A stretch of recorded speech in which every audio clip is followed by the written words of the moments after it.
What is up, everybody? It's the return of Convoked. Oh, my bitrate's gone into the red. Why? Hold on.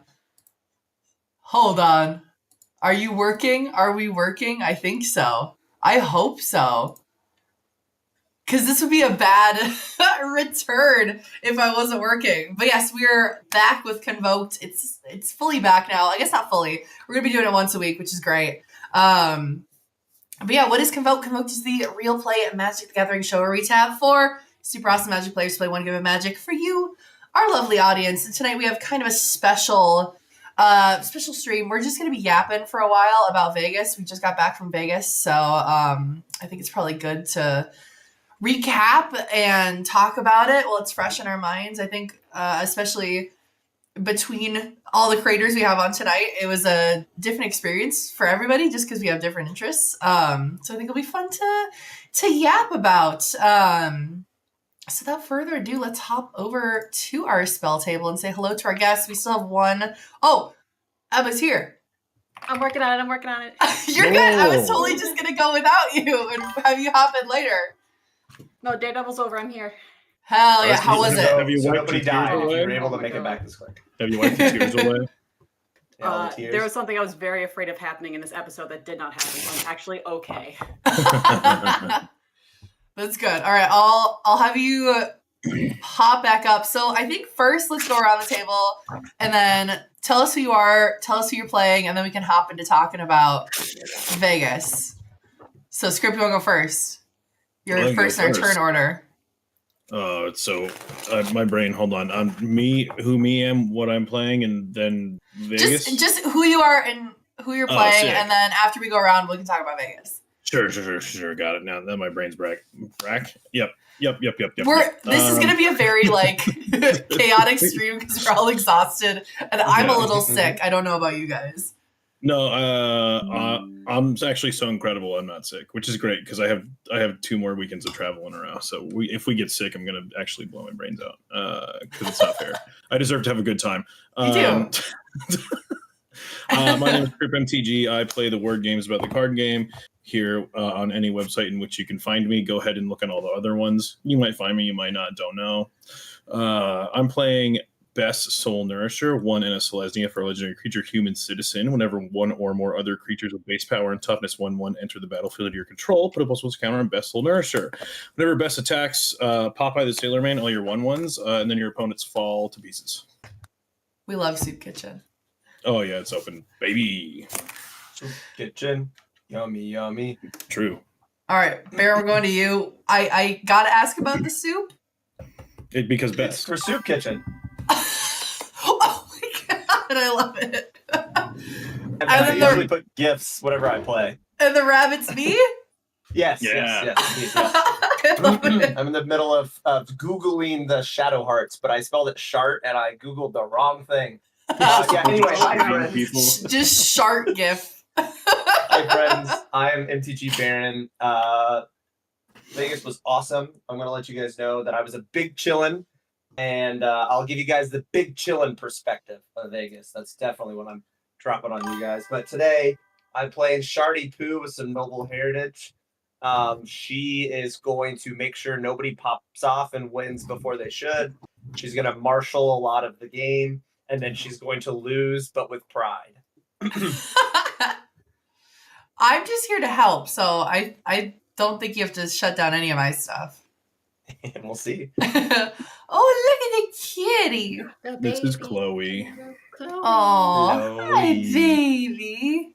Or Joseph, depending on how you're feeling. Oh. Sure. All right, Missy Step. Cat nickname. I'm going to throw it to you. Nice play, Matt, by the way. Thank you. This is my playmat from Vegas that I just took out of my bag that I unpacked an hour ago. I've been taking it very slow today. I have not unpacked, so don't even worry. The only deck I've unpacked is Edgar, which Manabox, Manabox, that app says it's a 3, so it's chill. It's all fine. Hell yeah. Joey, yeah, hell yeah. All right, now you get a guild on theme because I got some upgrades at Magicon. So there's some new lands and 1 new vamp in here that are new from this weekend. Nice. Did you find yourself a Emeritus of Woe? I did not, but I also kind of forgot that I was looking for it, so I definitely could have looked harder. But I mean, I found the other things that I wanted, so. You don't have like a list? Like a running list? I just didn't look at it. Just forgot. I got one enough. Spider-Man card that I want. I got a bunch of the lands I wanted. I did not get the Emeritus of Woe that I wanted. But you can't have everything that you want, right? That's true. Yeah. You can't always get what you want. But if you try sometimes, you just might find. Get what There you you need. go. Once again, I am Quigg Cosplay and I'm playing Bumbleflower tonight. It's group hug. It's fun. I'm like, this is a casual. It's brain off for the most part. It's card draw. It's great. It's not as brain off as Rats is. So but yeah, so Vegas, I don't know if we want to I thought we could go around the table, kind of tell us about like what you did, like what your days looked like, do that going around. And then I thought we could do a highlights and then a thorn, something that maybe didn't go quite as well, or maybe was like funny bad. But yeah, let's start. I'm gonna send it back around the circle with like, what did your weekend look like? What were you doing? What were you up to? Oh man, what was I doing, or what was I up to? Yeah, God, or everything. It felt like for the most part. It was so day 0. I played a game of Magic on day 0. That was awesome. That a Thursday game of Magic was probably the most relaxed game of Magic I played. Flavor Pro Matt spell swindled my Ulamog, and that was just like the hottest shit ever. So we got 10 treasure tokens off of that. That was incredible. And then I just like walked around with Yogg, and then eventually we went to the Renaissance and met up with KP and some others, and I played I think I also played a game of CDH with KP, Yogg, and Dead on Board, where I just played stacks and made everyone's lives miserable, and Yogg killed me with combat damage, which was great. So I was low on lands. Goodbye, Chloe. Enjoy your kitty business. Was this Thursday? Kitty business. Yeah, this was all Thursday. Okay. I actually did stuff on Thursday. That was awesome. And then I see we're in ad break. Maybe it's just for me. I don't know how that shit works. It's all a mystery. I got Friday. Okay, cool. Me same. Your friends aren't. I'm totally also watching the stream.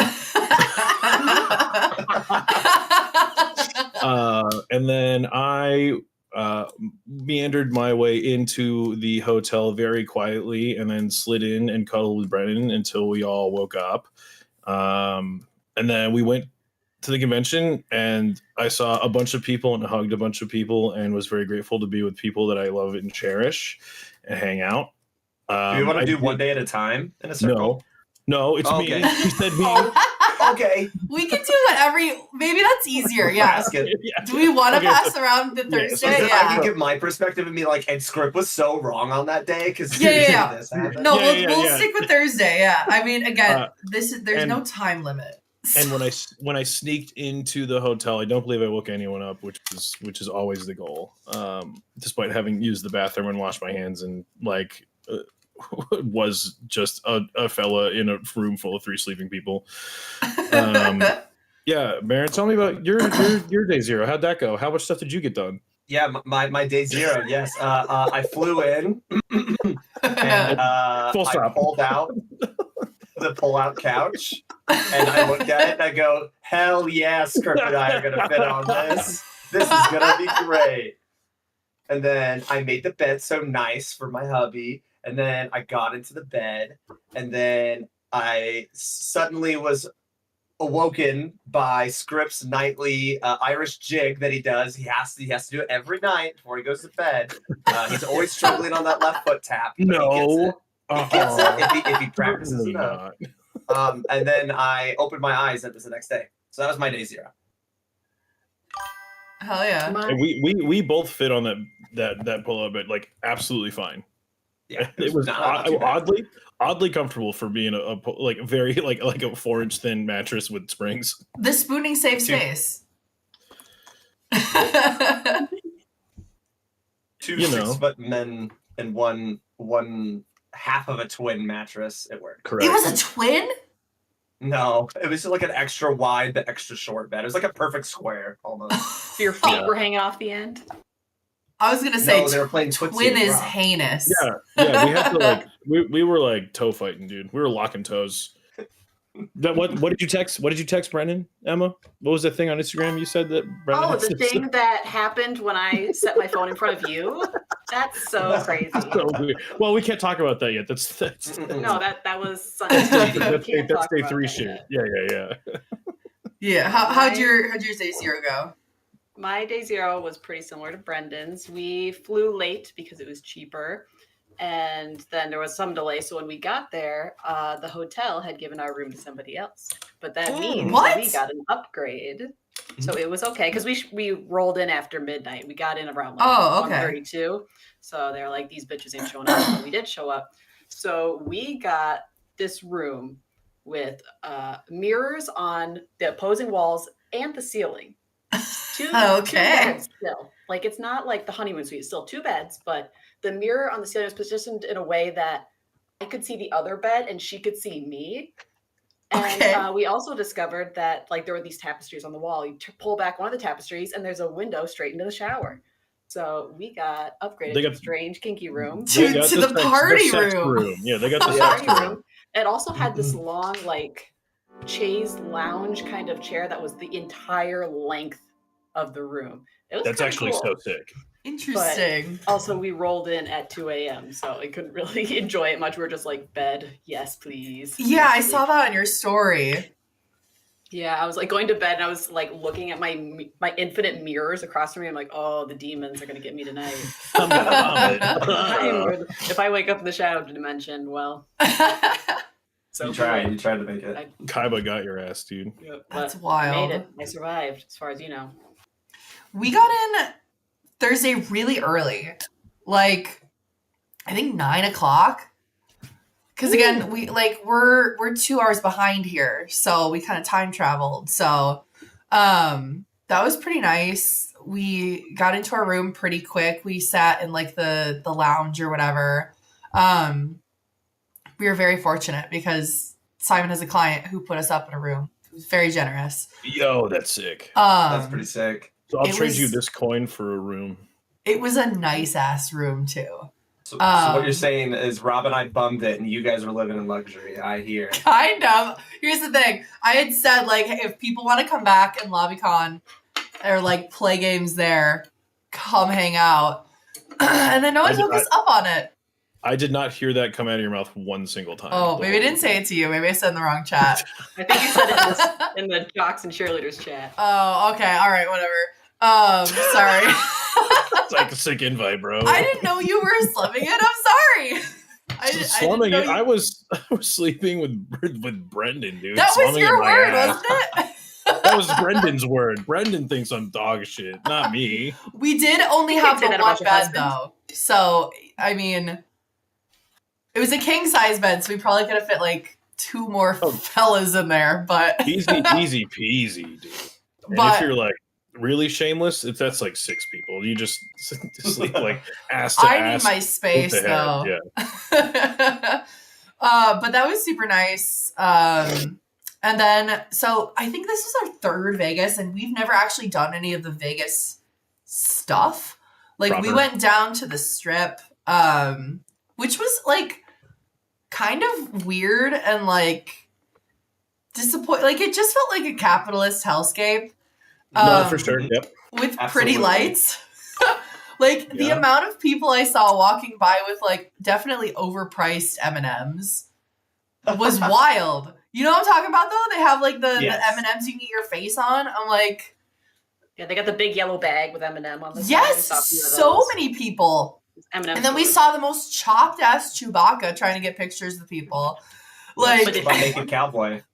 Did you get the dudes that would just like do this but with their escort cards? Yes. I'm like, I'm good. And then I had a woman like touch me. I'm like, I'm good, thank you.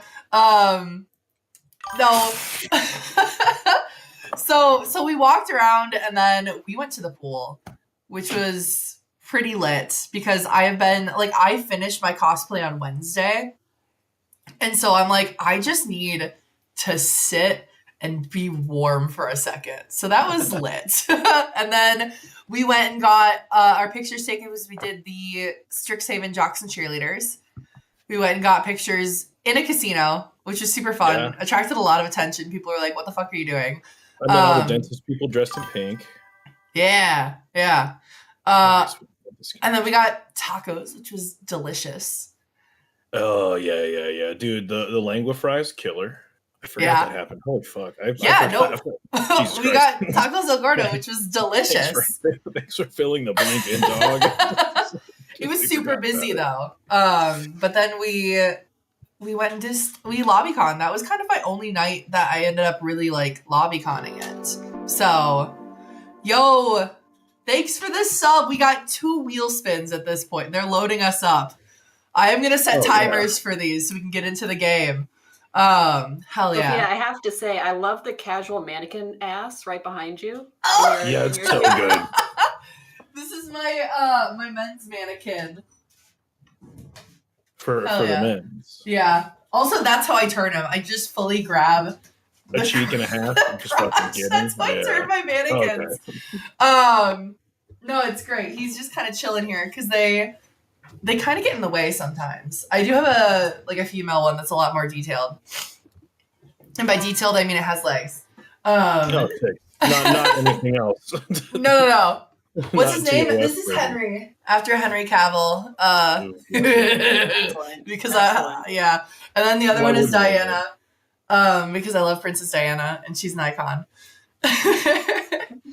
So yeah, then we LobbyCon and I still didn't play any Magic. We just kind of yapped for a while, and I've realized that I have to read Dungeon Crawler Carl because everyone is talking about Dungeon Crawler Carl, so it's pretty good. It's pretty lit. Yeah, I think I saw someone was selling like Dungeon Crawler Carl like pins or something at the convention. Like, damn, this thing's really getting around. Well, I haven't read it yet either.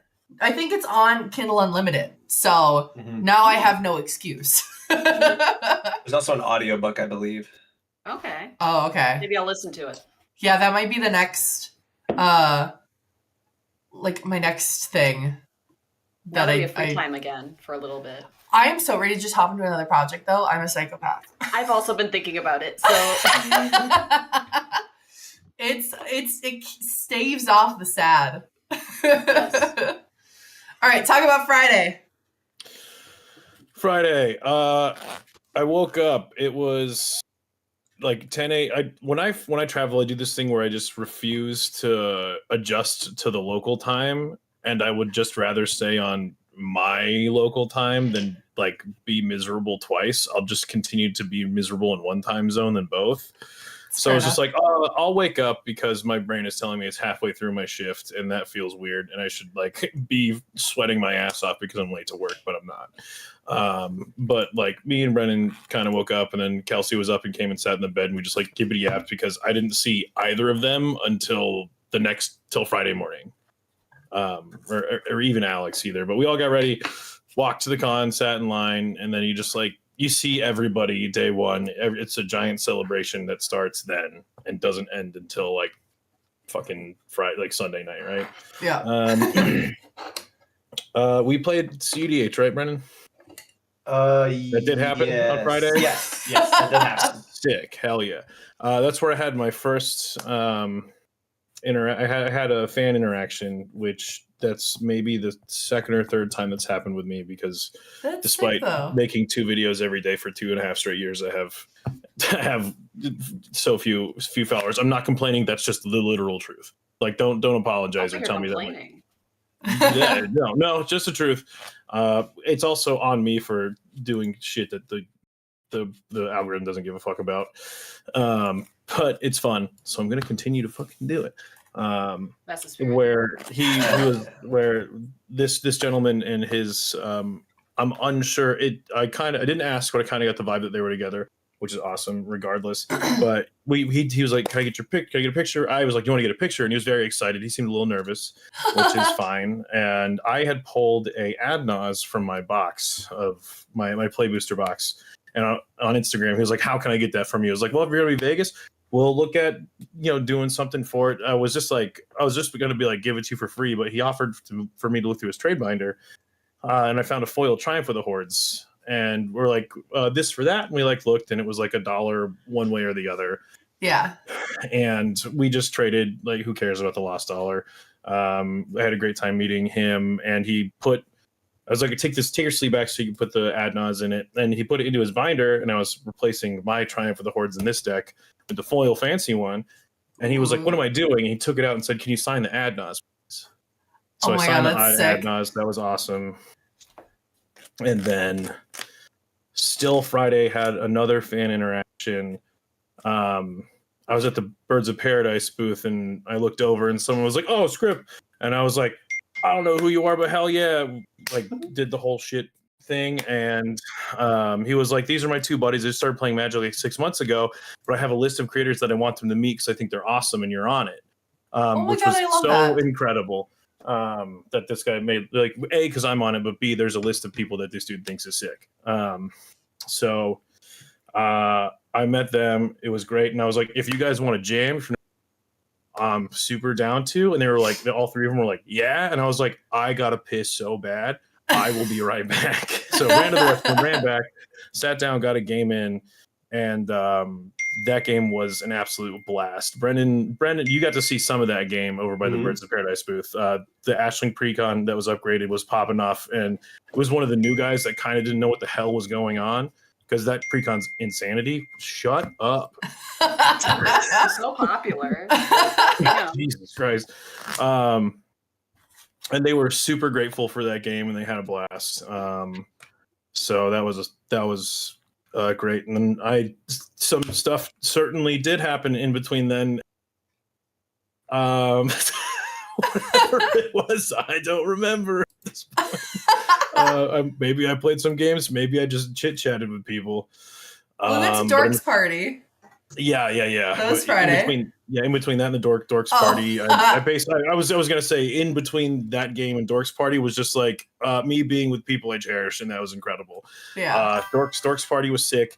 I sat down against the wall so I could have back support and not be on my feet, and everyone thought I was like sad or not okay. No, you were sitting by yourself. Dude, I just like over there, because I sat on a stool because there was no room, and I was like, I look like alone and sad because I'm like shrimp mode because I got no back support. And I looked at the wall and I was like, oh, fucking floor and wall, and they meet. Whoever thought of that, genius. And then we went and got Thai food, and I had mango sticky rice. That was incredible. My pepper beefsteak was also incredible, but I really just wanted like 100 pounds of beef and no peppers or steak. So I didn't eat the vegetables. I did a little bit, but I really just wanted a steak. And then Dorks Party happened. There was karaoke. It was sick. And then I went back to LobbyCon. I don't think I played a game. I just talked to people. Maybe. We'll see. Pass the turn. Yeah. The beginning was very similar. Just caught up. We woke up together. Yep. Yes. I also talked to Haley and Alex a little bit, or Girls Playing Gaming, Kelsey and a little bit the night before and that morning. So that was nice. I actually get to know them and learn that kind of stuff. We had breakfast, and we went. I dressed up as kind of like a Strixhaven TA. Shit. Yeah. Got your ass. I got a little spiffy is what they're trying to say. That's the word they were actually thinking. Real spiffy. No, I saw the ill intent with that one, dude. Spitting venom. Got to take some pictures with the featured cosplayers. That was fun. Because we were all waiting to get let in, and I was trying to sandbag so I could get let in on the cool side. Hell instead yeah. of the side where everyone was being treated like cattle. Because I didn't really want to stand in a humming room of 27,000 people or something like that. They said, I don't know. 22 maybe. There was a lot of people. Definitely more than two. Speaking, yeah, you fucking got it, dude. Mango sticky rice is goated as hell. So I went through the fake side, and it was weird because once the cattle room people got the cattle pen, they all ran to the the merch, the exclusive stuff to try to the store, and get the expensive stuff. And so the creator central area was dead for like the first 15, 20 minutes. And it was so eerie, but also kind of cool because I could actually like see everything and enjoy everything and not be random U-turned by someone walking in a certain direction. Yeah, they did run for the Crocs. They were sold out in like less than a day. Crocs, that's what it was. Can you blame them? Of course. No, I really can't. Crocs. Those are panty droppers, the shoes. These are my Crocs. They are my Crocs. I got to take a picture with D4 Dustin. He was also kind of dressed up similar to me. He was kind of like an elf, but more of like a woodland student version. He was a Witherbloom He looked fellow. so cool all weekend. Yeah, and then he just slowly upgraded through the weekend. He started getting like armor and stuff. Misty Step allowed me to crash their meet and greet, so I got to sit in the meet and greet. And this is where I will interject with my random negative thing that you said we need to have in our story time. I totally forgot all of my creator shit, and so I was sitting there awkwardly, like Emma's or Misty Step's bodyguard the entire time. Not really interacting until spoken to, kind of thing. Like your cards and shit? No tokens, no nothing. I had nothing. Oh, no. I was straight like in the mindset that I'm like, I had to buy everything. So I was like, oh, I'm coming in as just like plebeian. Just kidding, you guys aren't plebeians. But someone who has to pack differently. And that didn't happen. So I packed like a total MLG gamer instead. And I didn't really regret it because the people who came up had still really awesome stories and still interacted with me and didn't ignore me, so that felt great. I feel like you're also established enough that like people can't. Most people know who you are. I just love to give people stuff. No, I feel ya. Yeah.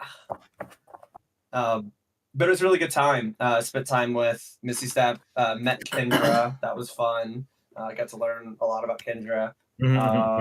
Had some snow cones, played some games. I ended up playing some casual games as well, other than the CDH games in the morning with My Hands Are Blank, David. And yeah. Rob, and then who was our fourth, Rob?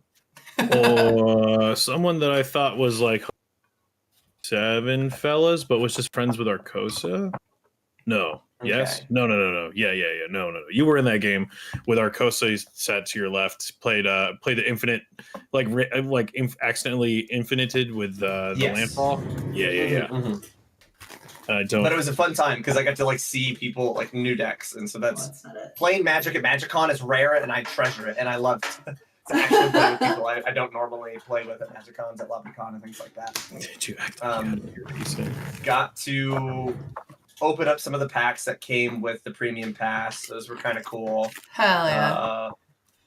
I think I ended up just going straight. I got saved by Emma and Kendra on the way to Dork's party, but then we saw Thai food and we wrapped Rob into eating Thai food with us, and it was phenomenal. Yeah, that was great because they said Thai food and I said quiet and a booth where I can sit against a wall but comfy. Holy shit. Well, you literally ordered a pizza and said, hey, I don't want this anymore, and left it with us. Like, this is for you.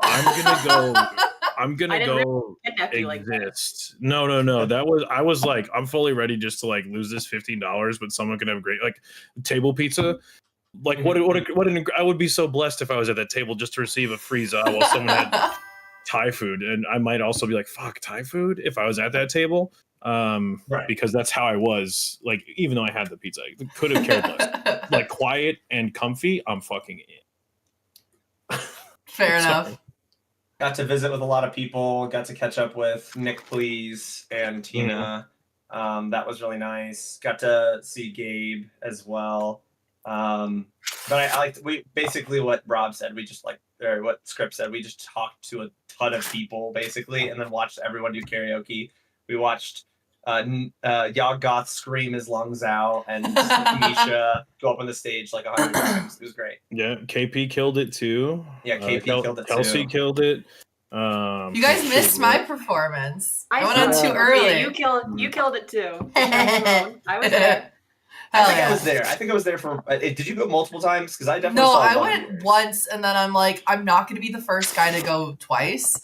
And then it was completely filled up at that point. Oh, gotcha. Yeah. But that was pretty much. Did we went to?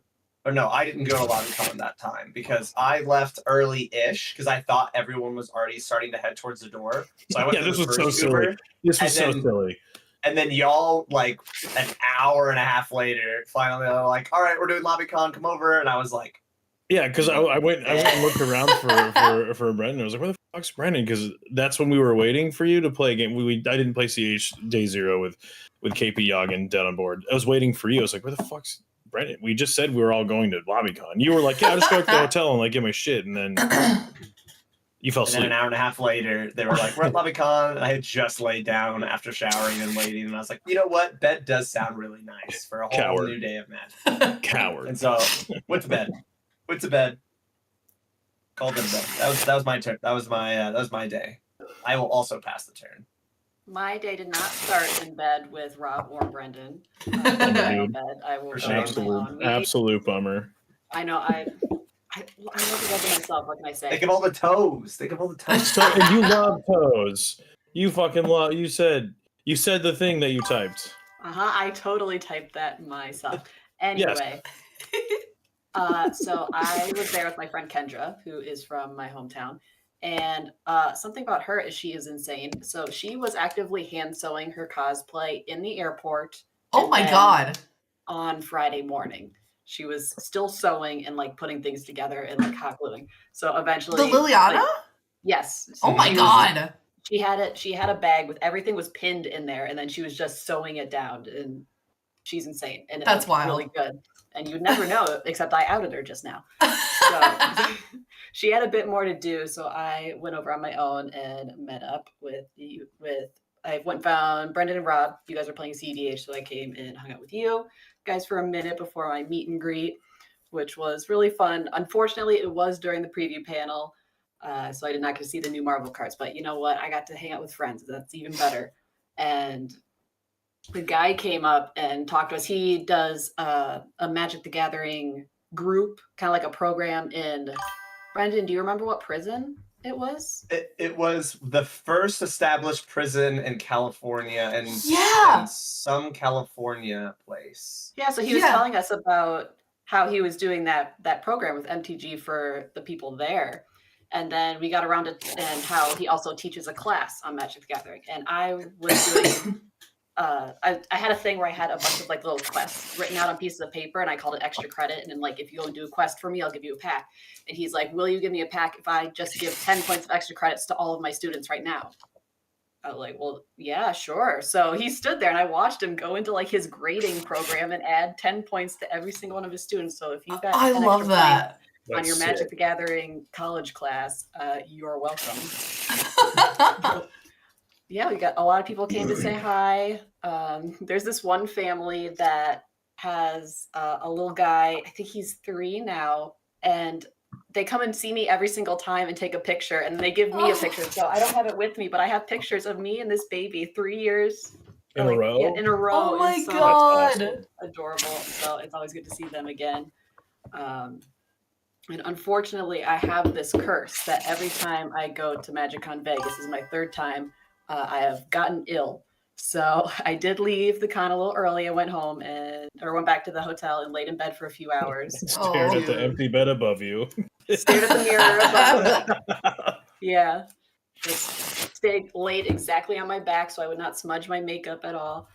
So I could recover for Dork's party. So I did end up going out. That was a really fun venue. It was really cool decor. Karaoke was fun. We did get a game in. Couldn't tell you who I played with. Kendra was one of them. You played with Kendra? Oh, it might have been Nora. I think it might have been. Troy no, it was Troy. You're right, it was Troy.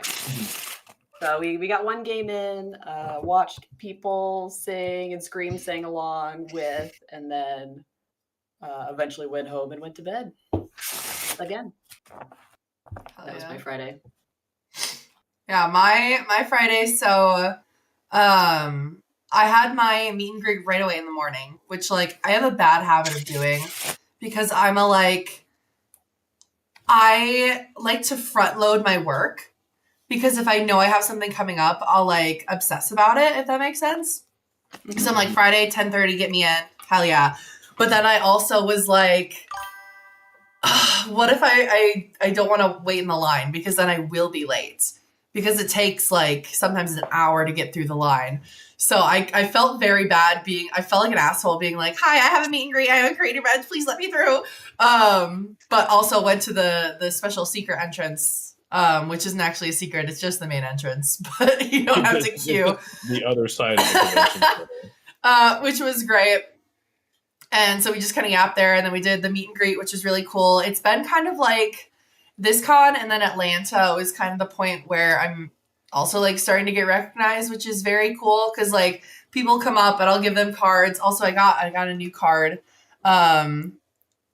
Inkling Customs did this awesome Wicked roll for that matched my cosplay. It has come on, focus, pickles on it, which is great, which is the coolest part. But like, you know, I'll give people a card and I'll be like, yeah, I'm a cosplayer and I do like magic content. And they're like, oh no, I follow you. I love your stuff. And I'm like, what do you mean? What do you mean you know who I am? So that was kind of cool. You've been perceived. Actually, though, like it's I don't know. It's weird because like nothing changes from when I was making content when I wasn't making content. And so the fact that people know who I am is weird to me. But then there was a lot of kids too, which is, again, it's the cutest thing. And I had stickers. I had a lot of stickers to give out to kids, which was super fun. We also had candy, which I think was definitely the play.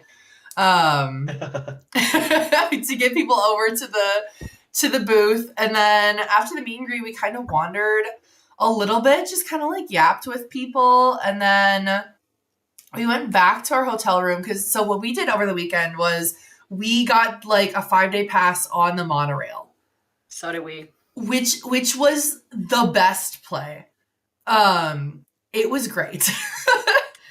Because you could like get from our hotel right to the place in like 10 minutes. So we went back. I ended up taking a nap. Because I've just been slammed on trying to get everything done for for this contest. So I took a nap and then had a mini panic attack, and then we got back in time for a little late for the Strixhaven trivia, which I helped sort of facilitate, which I think went really well. I think they're getting asked to come back again for Atlanta, which is super cool. So we're gonna do Star Trek. I think it does well enough that it's just going to become a permanent fixture, which is crazy good. You guys did Avatar trivia too, right? Yeah, and that one went super well. This one went really well. It was a little harder because like everyone had to come up with trivia because like for Avatar you can just get like Avatar trivia is a thing you can buy. Star Trek, same thing, but like no one's made a Strixhaven trivia, so we had to come up with a bunch of questions for like 5 rounds, and admittedly I was not much help. I did not help that much because I was trying to get my stuff done, but it went really well. And then we went to the party and we sang some karaoke and had some really good pizza, and I did not play any Magic on Friday. I played one game the entire weekend. That's about how it goes. It was with me. And it was! So yes, that was my Friday. Past turn. Oh, Rob, Saturday. Also you're starting as the Monarch. I don't know if you saw that. I did see that. I did notice, which is sick. Great for me. I get to draw an extra card. Draw 2 cards on turn 0 is huge. Saturday, dear God. This might have been a Friday thing, but Saturday, I got there's a meet and greet for Bosch Enroll and 3 University, 2 fellas I've become acquainted with, to the point where I felt like comfortable just being like, do you want to do some silly content with me? After your meet and greet's over, of course. And I forgot to bring my little lapel mics because I'm the smartest man that I know. And I brought this card. Hold on, I might. Hold on. Holding. Hold. I'm holding. Good Waiting. job. Holding priority. Yes, you are. Yeah, indeed. Hold for room tone. I found it. Here it is. It's somewhere in here. I made fun prepared card up. It doesn't exist. It's not a real card. But I knew in my heart of hearts that both Phil and Brian would have a blast to decide whether this card is good or not in Legacy. And that was the point. But so this is an island that enters prepared and you can cast days.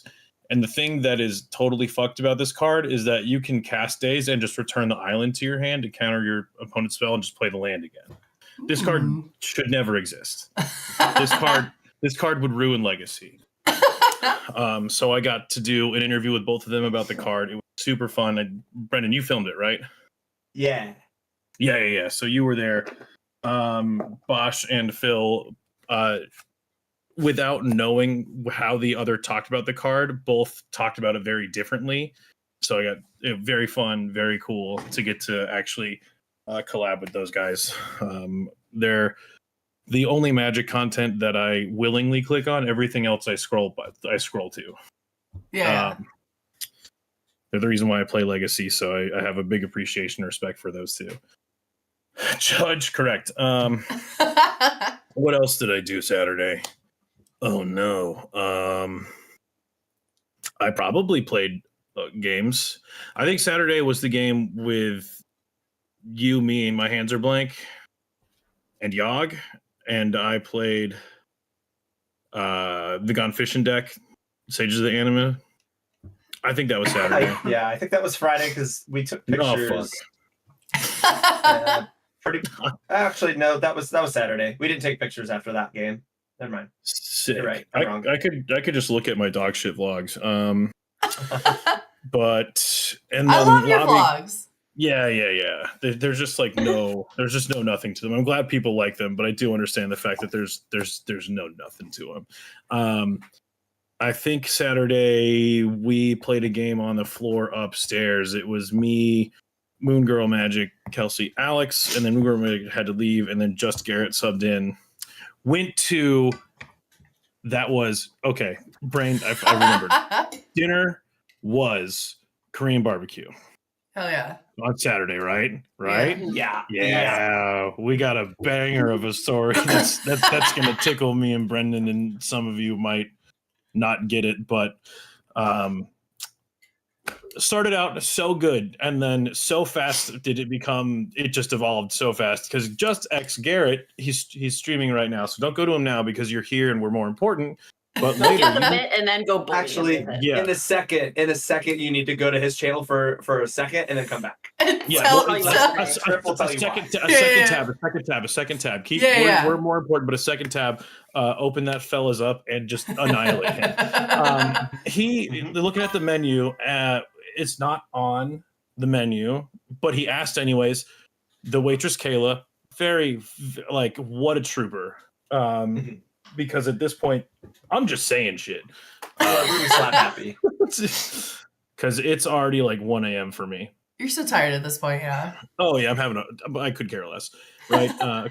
Couldn't care less is the one that I meant to say. He says, "Do you have chicken hearts?" And the look on her face goes from "I'm happy to" so fast, and there was like no saving it. Like we all saw. like ugh, what? He's like some KB like Korean barbecue places in Portland have chicken hearts and they're really delicious, and I just want to know if you had them. And she goes, "No, but you're so brave for that." And fucking wrecked his ass. So the rest of the weekend, the bit was to anything and everything Garrett did, good or bad, but mostly bad. Just you're so brave for that, or you're so fucking brave, or you're brave. Just anything. So if you follow or see Garrett posting content, just say that you're so brave for that, because it became the running joke the rest of for eternity for me, as far as I'm concerned.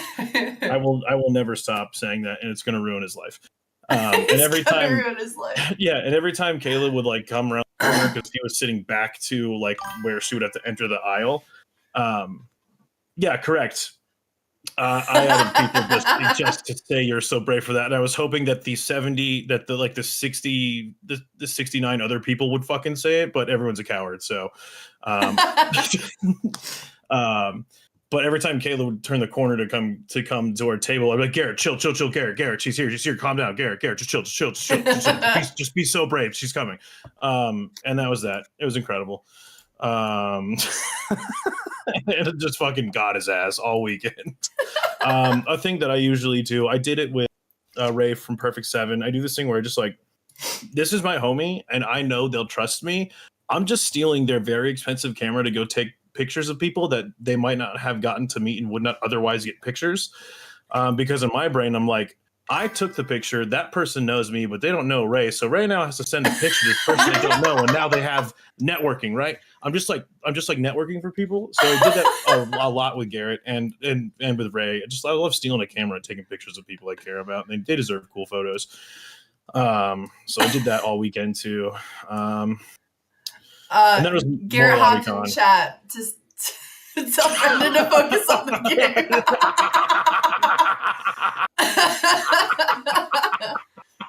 Oh, dude, Garrett, I'm gonna fucking ban you. You're so brave, dude. You're so brave for that. That's too funny. Hell yeah, Dork, you fucking got it, bro. Oh, that's so good. Fuck, what else did I do? I don't know, that's like a big highlight is incredibly dude. Oh, Garrett, you're so brave. Let me tell you. I tried to clip it to send it to I tried to so send it to Garrett, but it didn't was work. His stream titled Bravest Man Alive before we started this bit, or after? Yeah, no, it was before. So good.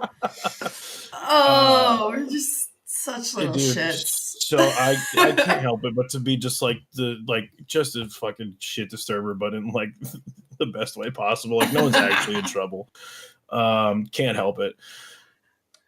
Maybe someone will say something will spark and I'll be like, yes, that did happen, because that's about all I can remember. Pass the turn. That's all I remember. Yes. So I got to wake up in the sweet, sweet arms of Mr. Script himself. It was great. We went to breakfast. Also pretty good. Our hotel came with free breakfast, and that is such the move. Yeah. Might I Oh, say. hell yeah. Damn, dude. I'm so tired of spending like $17 at a cafe every single morning. Why is it the more expensive your hotel gets, the like less likely you are to have breakfast? It's So so they think weird. if you can afford the hotel, you can afford the breakfast. Make it make sense. So it's weird. There's like a spectrum. Like I last year I stayed in Grub. They just had like no breakfast at all. They just you had to buy your breakfast. Yeah. Like, and it was cheap. I paid like $250 for my 5-day stay there, and it was great. Everyone was like, "Ew, weird. You're gonna have bugs." Not a single bug. It was great. I had 2 queens to myself. I was fucking living. And then you reach like this middle area where you paid like maybe $500 to like $600, and there's free breakfast, and then you pay like $1,000 to pay for breakfast. There's like a gray area where breakfast is free, but I don't want to pay for that gray area because I want not that. So needless to say, if you're staying in a hotel that doesn't have breakfast and you have friends staying in a hotel that does have free continental breakfast, walk to that hotel, give them your friend's room number, and just eat breakfast at their hotel. I did that every day last year. Well, and corporations. we did find the Real tipping tips. point because again, we got put up in this suite and they had a VIP lounge. And so there was constantly food and coffee in there. That's so there right, is George. a tipping point where it comes back to having food again. just have lots of money. Got it. Apparently. I just endangered Flavor Pro Matt and Yogg's like livelihood at that hotel by saying I was in their room and stealing breakfast. Anyways, sorry to get off track there. No, it's all good. Yeah. Came to the event early to sell Magic the Gathering cards. I went to CM Gaming, which they're almost at every single event. They're with like the zombie Abraham Lincoln. I've just established a good relationship with them, and I think that's why they treat me so well, because I've heard mixed reviews. But they have a really good trade-in rate. They have like I think it's 85% TCG low. Nice. And so like stonks, if you're there to get cards, right? Yeah. So I traded in probably my total after the trade-in excluding like any card above $20 out of my collection that I was selling, because I would just rather give someone a good discount in person than sell it to a vendor at that point. I ended up getting like almost $700 worth of trading. Nice. And so I was like, I don't know what I want to buy. So I panicked and I ran away. On the way to running back to Creator Central, my home, my love, I saw an arch enemy of mine in the middle of Magic Con. Believe it or not, they've decided to taint the fun environment of Magic Con with a putt-putt course. There's a literal putt-putt course in the middle. Is the arch enemy mini golf?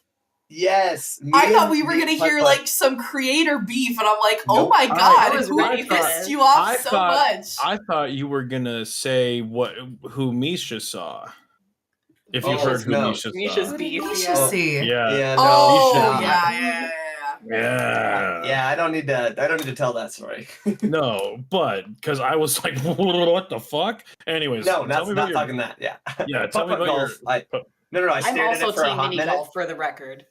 I fuck with mini golf super I hard. love mini golf. Mini golf hates me. I don't know if I hate mini golf. No, I think it's a skill issue, and you're bad. I think it's also a skill issue. Shit on nerds. I didn't say it this time. That's fair. You can be good at Magic, or you can be good at mini golf. There's no in between. Or you can be me and be ass at both. He's bad at both. Yeah. I was saved from my moment of disdain by good old Script himself and Colbert. They decided to engross me into the world of pinball. I forgot. Yes, I put on a clinic. We sat and bounced at the pinball course. Neither of those are good. The pinball machines, and I was like, these are all these techniques you can use. It's gonna feel very unnatural the first time around, but it's definitely a thing you have to feel out. And like things that are like you can't do that are actually fine, and you just have to play. Pinball's fucking incredible. And I put GC on Grand Champion, by the way. That's what that stands for. Me, all weekend GC. On the King Kong machine, I put my dad's initials in to pay some respects to the man who got me into it. So I do need to take your crash course. And Brendan played pinball too. Yeah, and Brendan successfully dead bounced, which is sick. He did do things and stuff, which I think was more than he was expecting. Worked. The primer indeed worked. I was taught by the master. Mind you guys, let me tell you a little bit of my perspective. Mind you, Rob is here telling us all these magical tricks that you can do in the pinball game. Like, not really, like, try-harding, like, leaning over and, like, not really, like, giving it all of his attention. He's, like, slapping away, like, talking about, like, all the different things you can do on a pinball. Gets $500 billion, I think is what it was. It was 500 million. Half a billion. $500 million. Yes. I'm sorry. $500 million. 531 million was the final score there. That's wild. Which was, mind you, over 2 times the previous top score for the pinball. That's crazy. So Script was very much so pub stomping the pinball scene for the hour and a half we played around with those pinballs. Which was great. It was a perfect amount of time for the magnificent cosplayers to bless us with their presence as a swarm of everyone just hits us at the same time after prejudging. And we just sat there in awe and literally followed them like very happy groupies. I love doing this because I get to help so many people and it feels like a great time. And I got to take so many pictures of cosplayers. It was great. It got me so hyped because I was getting spoilers of other cosplayers. One of my favorite things to do at MagicCon every single time is to watch cosplayers. So much great talent. You guys should watch cosplayers if you go to MagicCon. It's awesome. Hell yeah. Got to meet a really, really awesome drag queen. They had a phenomenal outfit on. Then we ended up trying to piddle around before a trivia. I think it was that's when the trivia was, and didn't end up playing, but was there around some other people that I got to meet for the first time, which is super cool. They have this like video camera on an arm that sweeps around you and takes a cool video. So I got to make a little thirst trap there. That was fun. Got to you took his shirt off. You consider that a thirst trap? I was crazy. I was just pulling the schmoozes at the camera. Oh. I don't know what else. Hit him with the blue steel. Yog's meet and greet was Saturday also. Yes. And I got to kiss Yog. I got to kiss Yog. You'll see that whenever he edits and posts that. So just be on the lookout if you want to watch two. They might kiss. Spoiler alert. But what if they kiss? They got it. Yeah. We got to look around at all the different sets. I didn't play the Strixhaven game this time because usually they have like whatever set is. It looked like it took for fucking ever. It did. Apparently, it was insanely difficult. People spent like an hour or two on it, and so everyone just started sharing the answer sheet, and neither of those things sounded good for me. Like something I would enjoy doing, so I just didn't do it. But I got to look at the really cool sets. I got to take a picture. The pins were sick, though. They did look sick. They looked like heavy metal pinfinity. They were super cool. Were large, they were big fellows. Big, thick. I should have picked Wither Bloom up, but I didn't because I didn't want to deal with either side of that. Yeah, look at that. That shit is great. I did not earn this, by the way. I just complained in front of the right person, and he gave me one. Ooh. It's like, do you know who I am? And they were like, don't hit me, and then they gave you the pin, right? Don't hit me. Not quite, but. Oh, you said don't kill me. Yeah, that's right. I got to look at the soul or the Mind Stone in person. That was pretty sick. Hell yeah! It looks beautiful. It's exactly what I did not expect the Mind Stone would do. It bounces, I guess. It bounces on a crazy style. I would think it would like take over people's turns or something. Like mill or something, maybe. Yeah, something with the mind. But I guess we're bouncing. We got to meet Fibblethip. That was kind of cool. Fibblethip is a lot bigger and taller than I expected Fibblethip to be, but it was. Well, it's approximately one Mishamigo size, and it should have been. It should have been. This Fibblethip at least was like 3 Mishamigo sizes. This thing was massive. It was. That's less cute, more terrifying when you get to a Fibblethip that size. It honestly was a little terrifying, but it had like opening mouth, so it was super cool, super chill. Oh, even better. Yeah, you can't reason with a lion when you have your head inside the lion's mouth. But we gotta Simon, you gotta come in. We got Simon cameo. You gotta pop your head down. Oh, Simon cameo. Simon cameo. I'm waiting. Hi, Simon. Oh, there it is. Yes. Hello. Simante. I asked him to beer me, so he's beard me. Dude, get fucking beard. and mustached. Hello, lover. I miss you, Simon. Oh, I will tell him. Hold on, you guys keep going. My camera's not working for some reason. I'm trying to get it back up. We got to peep on some cats. They have cats at MagicCon now. Yes. I don't know if this is going to continue being a thing. I fucking hope so. I hope it does. Yeah, I mean, they had a secret lair there. They were advertising the new secret lair. Garfield's going to be in Magic now. Pretty sick. On a dark writ. On a dark writ too, of all things. And those cats were for adoption too. They were, but then they stopped allowing people to adopt them at some point because they still needed cats left for Sunday, and I thought that was hilarious. Because they were all adopted by the Wizards employees before anyone got in. Good on those people. Yeah, that's also true. For adopting cats. Then we sprinted over to the cosplay contest where I got to catch up with Lua, Tori, it's Anna Margaret's husband, and Nick for a bit. That was super awesome. That was like one of my favorite things about the con was being able to catch up with one of my old mentors, Tori. Then we got to watch all the beautiful cosplayers get to show off their talent. There were so many of them. I will let the real cosplayers talk about that shenanigans when it gets to their turns. But phenomenal, loved it. One of my favorite things about the con.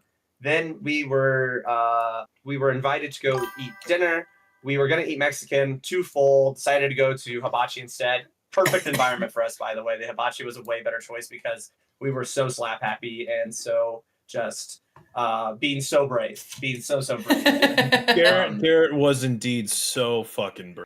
I do have the picture of Garrett being brave with Kayla. Kayla judging. Absolutely mogging on his ass. Well, that was when absolutely. He was so brave. He returned the next day. Yeah, he went back the next day. Yeah, he went to it twice in a row. It was so funny because I was like, hey, Kayla, can you just happened. Like Garrett put his head in his hands like that, and I was like, when Kayla comes back, we're gonna ask her, she's gonna stand behind you and like gun fingers to the back of your like woeful ass, and she like wasn't about that, but I was like, just look so fucking cool behind him while he's so sad, and she fucking nailed it, dude. Yeah, nailed it. Absolutely nailed it. He was so brave. That's so funny. We ate popsicles while we all held hands and skipped to LobbyCon. That was great. Hell yeah. Then once we got to LobbyCon, I literally just talked for 5 ever. I got pub stomped by KP though. It was Veggie, comedian or Ian, and we sat down with casual decks, and KP whipped out her CDH Sisay and absolutely curb stomped us. It was great. It was a good time. We never let that down. And then I started getting some awesome trades. Some people knew that I was looking for my preview card, so I ended up getting both my foils of my preview card, both versions, both arts. Nice. That I used to hang up on my wall. Sick. Big, very happy. Thank you guys for helping me out with that, all of you who were involved. And the night was pretty chill. I got to see my coworkers for Misty Mountain. They got this, like, Saturday is like the most free day for Misty Mountain workers. And so they literally stayed up as late as we did that LobbyCon and played in the main lobby, and I got to see them all and talk with them. They had a really good show. Or at least we're already having a really good show at that point. And Andrew or Mengucci stumbled in drunk at one point and started asking everybody if they've ever drank their own piss, and that the key to drinking your own piss was to drink it cold, is to put it in the refrigerator and then drink it cold. And so that was a very memorable moment of mine. He did scrub out of the PT, and I feel like that might have played a factor in why he at that point. No. This is whose fault? Dork's fault. Admitting to some stuff in the chat. Oh, Dork, did you give Gucci a little yeah. twisted? You may have cost him the PT. Oh, didn't know that. But he seemed better. He seemed happier by the end of the night, especially after asking everybody if they drank their own piss. But he did not. That was my MagicCon experience for that day. I will pass to Mrs. Steph. 2 Bacardi Red Bull. I mean, that's not like that's a reasonable like amount. That's like an adult amount to have. It's fine. Gucci's a special cookie. My day had a lot less piss drinking in it. I did a cosplay contest, so we spent the morning getting ready and then went over earlier than Friday so that we could get to prejudging, which went a little long, but it's all right. My goal was to have the judges actually come up and look at my costume this time, because they did not for Flubs, and they did. So really? That was good. Yeah, but I mean, Flubs wasn't supposed to be a competition piece, so I mean, I kind of deserved that, but I was like, when you walk in and nobody gets up, you're just kind of like, oh. Oh, so, no. They looked at, I had a good prejudging and got to catch up with some people. When all the cosplayers are just hanging around waiting to be judged, you all become friends. So it's a good time to just yap. I attempted to eat a really messy walking taco in my cosplay, and I actually did not get it all over myself. So I'm very proud of that. Hell yeah. I know. That was a risky one, but I didn't want to wait for a hot dog. So then we walked around and took a bunch of pictures and hung out with other cosplayers, and that was a lot of fun. We got some good pictures. This card here you pulled out is your cosplay card? This was my cosplay. I was welcoming vampire, which recently when I wanted to do a cosplay, I'll like go find the picture and save it to my phone. And recently I realized I saved this picture to my phone 2 years ago. So finally made it happen after sitting on my phone for 2 years. Rebel said he was fun. What's up, Texas TCG? Also, I think we all agree this is very much your like face claim. Yeah. Like you fit it very well. Just like them. Yeah. An incredible job. I mean, well. You fit the character very well. I thought it was cool. I'm a vampire bitch, so I dressed up as a vampire bitch. And do you have Bat Murdoch on hand? Bat Murdoch is downstairs. No! He's magneted to the magnetic corner. He is, so Flubs also had a little crocheted guy that has a magnet on him, and I stuck him to my lamp in the living room. So Bat Murdoch, who's just a little plush bat that I made. There he is. Brendan's holding him. Just a little plushy bat with a magnet on him, and then I put a magnet on a ring so he could like hang from my hand. And so he is downstairs hanging upside down from my lamp. And is that one of the pictures where Daredevil's sticking out of my pocket? Because you can kind of see him. You guys see him? I was trying to manifest a Daredevil card at the preview panel that we didn't get, but I continued carrying around my little Daredevil that my coworker gave me through the whole day. And during the cosplay contest, he was also sticking out of my pocket. So I'm waiting for that VOD to go up. The audience loved it. I'm glad because I kind of forgot he was there. But I also love this headpiece so much. Yeah, I was really happy with it. I'm happy with this cosplay. It didn't end up perfect, but it's got pretty good for my skill level. But it was super fun because I feel like everyone had like really big sort of like dramatic dress cosplays this time. That's kind of felt like the meta. So like pictures. I haven't done a dress before, or well, it's a skirt, but like I haven't done a big poofy. I'm usually like a weird guy. Yeah, but like pictures, like everyone wanted to take pictures with the like this was the sewing equivalent of the like big armor build, I feel like.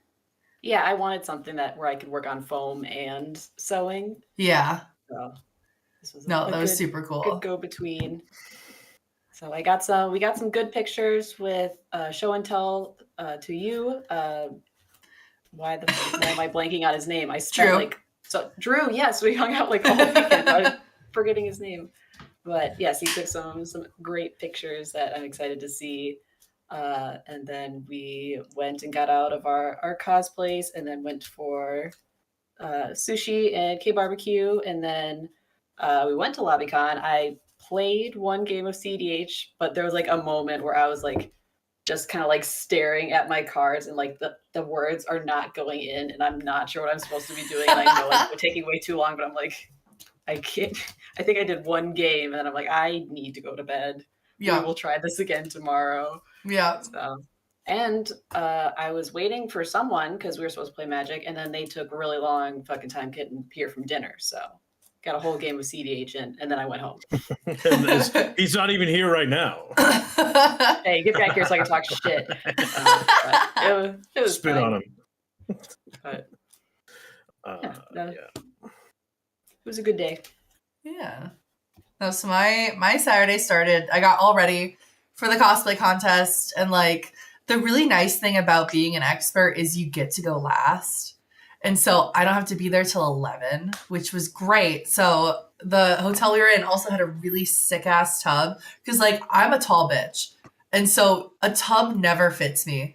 But this was like I could actually get in and soak. And so I did that like a couple times a day because my feet hurt from walking all day. My feet still hurt. And you were in big heels that second day. All day too. I was very proud of myself, but those are my really comfy heels.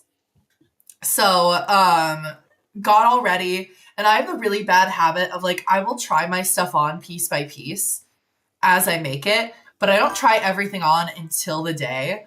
Which is probably really bad, but I tried everything on. Luckily it all fit. It was really great. My collar didn't want to stand up and I mostly blame the Vegas heat because it fit and it stayed up for the longest time. And then I got too warm and it wilted, but it looked intentional. So I wasn't upset. And then my wig, so I don't know if anyone can tell this, my wig was too small. And I don't know if it's just because I have hair now. It didn't want to go over the back of my, because I did braids and then I like twisted them up. It didn't want to go over the back of my hair. So I was worried the whole day that my wig was going to fall off.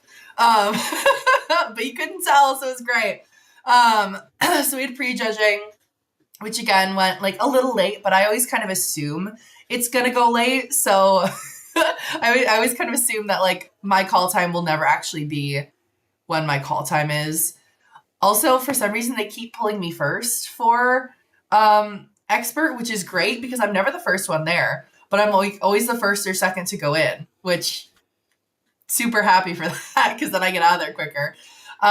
Prejudging went really well. I was also like a little like, I actually thought this was the worst that my prejudging had gone, just because I normally have a whole spiel, and I got really, like, thrown off, and I don't know why, because I think we were going a lot faster than I am used to. But obviously it went well. Then we just kind of wandered around, which was super fun, because I was kind of like, I kind of just asked people, I'm like, do you want to just go become a photo op for a little while?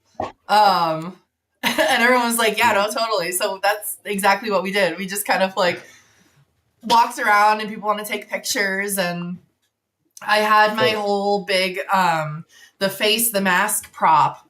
It was very cute because this little girl like came up to me and she was so confused by it. She kept trying to be like touch it, like what on earth is this? And she goes, spooky. And I'm like, yes it is.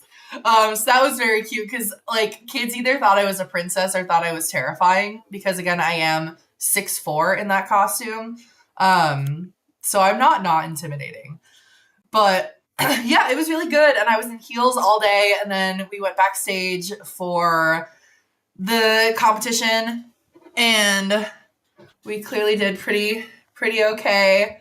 We got runner-up best in show, which I'm very happy with. So yeah, super proud of that. I did already drop the trophy, and I've cracked it.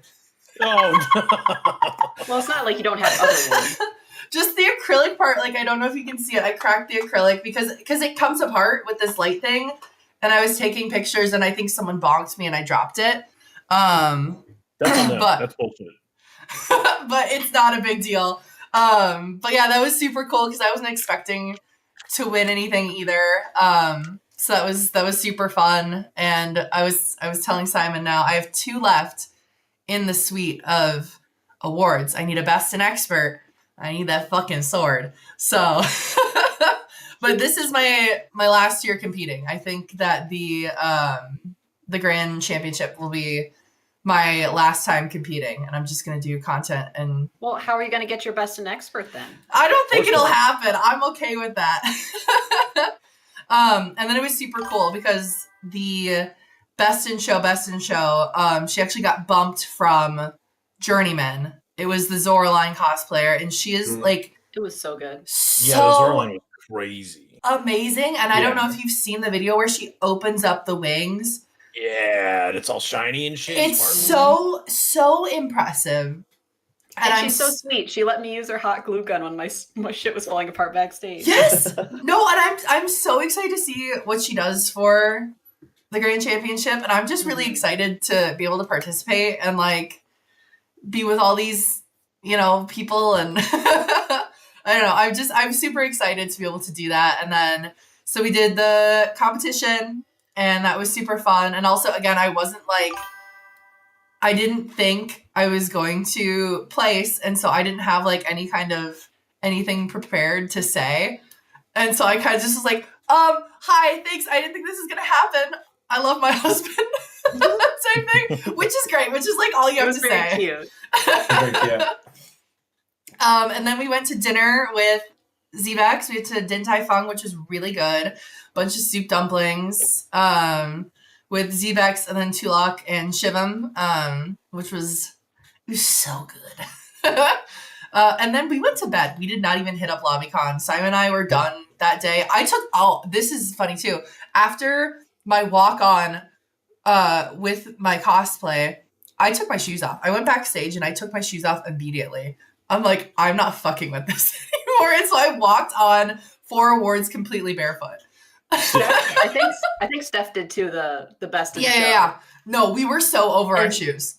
I was standing next to her because we're both in intermediate. We get back up on the stage and one of the toes fell off of one of her foot pieces, and she's holding it. She drops it and it bounces across the stage. Yeah. And one of the judges picks it up and gives it back to her.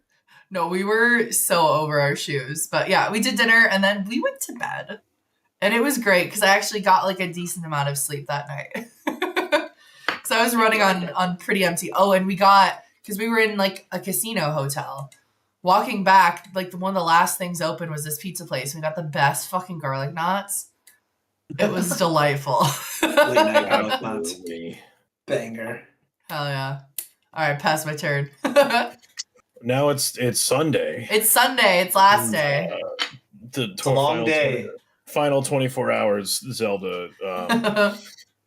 Keep in mind, all of these days I've gone to bed at like 3:34-ish in a row.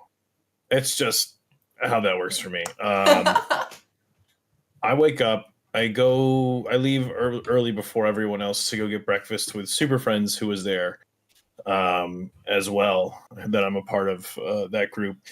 And the guy who put it together, Parker, God bless his heart, slept through his alarm, did not get to have breakfast with us, even though he was the one who planned the time and where we went to eat. But we ate at the Peppermill. The Peppermill's incredible. And this is just for you next time and anyone else listening. Peppermill is open 24 hours. Hell yeah. So keep that in mind. I had an incredible New York steak and eggs. And when I say it's incredible, 333 Jackson ordered an omelet. And that bitch was huge. And when I say that bitch was huge, I mean, when I ordered, that's the size I want an omelet to be. It was like this wide and like this thick. It was like, did it right. Also, wild to me, they have someone, I'm guessing at all times, they rotate shifts, but they have an in-house photographer that will take a picture of your group party and give you one print for free, and you can purchase others later. Oh my God. Yeah. All right. The place was a whole lot of. The picture went with 333 Jackson and his girlfriend Kaylin back to Hawaii. Fair enough. They're not stateside, so they have a much harder time like physically seeing people. But due to whatever military, but they're there. He's coming back to us to Florida from whatever in like August or something. So he'll be stateside again here soon. That place was awesome. Big vibes. They had Cholula for my eggs, which is awesome. Yum. And then it's a 10-minute walk from the convention center main entrance. So it's not bad at all. It's just past the West Gate, really. Or something, or maybe it's before. I don't know. Not bad. I did hop the fence to get to it because it's just quicker to hop the fence than walk all the way to the fucking front of the Residence Inn and then go back around. I just found where the iron rods have broken and jumped over. I scraped myself and I might have tetanus now, but you know, who gives a shit, really? And then got in. After I came back, showered, got my shit, left, and then probably played some games, probably did some stuff, did a lot of yapping on Sunday. Oh, I played the one game that you and did the pronoun game you Quiggleton, with you, your husband, and Yog. My one game. Yep. Blessed be. I feel very honored. And then I played a game with Ian from Perfect 7, MTG Demonic Tuner Haley, and Kanye from FDL, I think. Mm-hmm. That was awesome. We actually played 2 back-to-back games. It was great. I fucking got Haley though. They were mana screwed the first game, mana screwed the second game. They finally got to like enough lands to cast their commander, and I had plenty of great targets. But I sometimes do this thing when just people I know, I just peek at the top card of their library just because I'm having a great time, and everyone's like giggling about it, and they're land screwed. I look at the top, and it's an Aetherflux Reservoir, and I'm just like, you'll like it. It's not a land, but you'll like it. But they finally get around to having 6 mana, and 6 mana. They finally have 4. They finally have a 1 white mana to cast Yasholta. And I watch like combo pieces enter the battlefield and stuff, and then during one of the other 2, I just looked at Haley, and I was like, me when I fucking get you. And then they go to cast their commander, and then I tap 1 land and 3 creatures, and I cast a subtlety, and I'm like, you can put it on the top or the bottom of your library. And Haley puts it on the bottom because it's not finding any more mana. Oof. And we are losing it across the table from 2 people that are playing an actual game of Magic. So that was sick. Yeah, on her birthday weekend, I fucking got her ass. How rude. Oh, it's so good. What else? Played pinball with Zbex, big pinball gal there. Something that we bonded over and have become friends over. Sometimes I just get a text out of nowhere from Zbex, man, look at the score that I got. I'm like, that's incredible. And we blather about that. What else did I do? I talked a lot. And then it went to Brennan said that he fucking hated all of us and went to Meow Wolf instead of hanging out with us some more. So yeah, you did go ditch. Yeah. You lose, dude. Sucks to suck, nerd. Just tell me you hate me. I had a great time. It was fun. Fucking rubbing in our faces, I guess, dude. So, yeah, it's great. And then Emma, to group chat was like, food plans, someone please.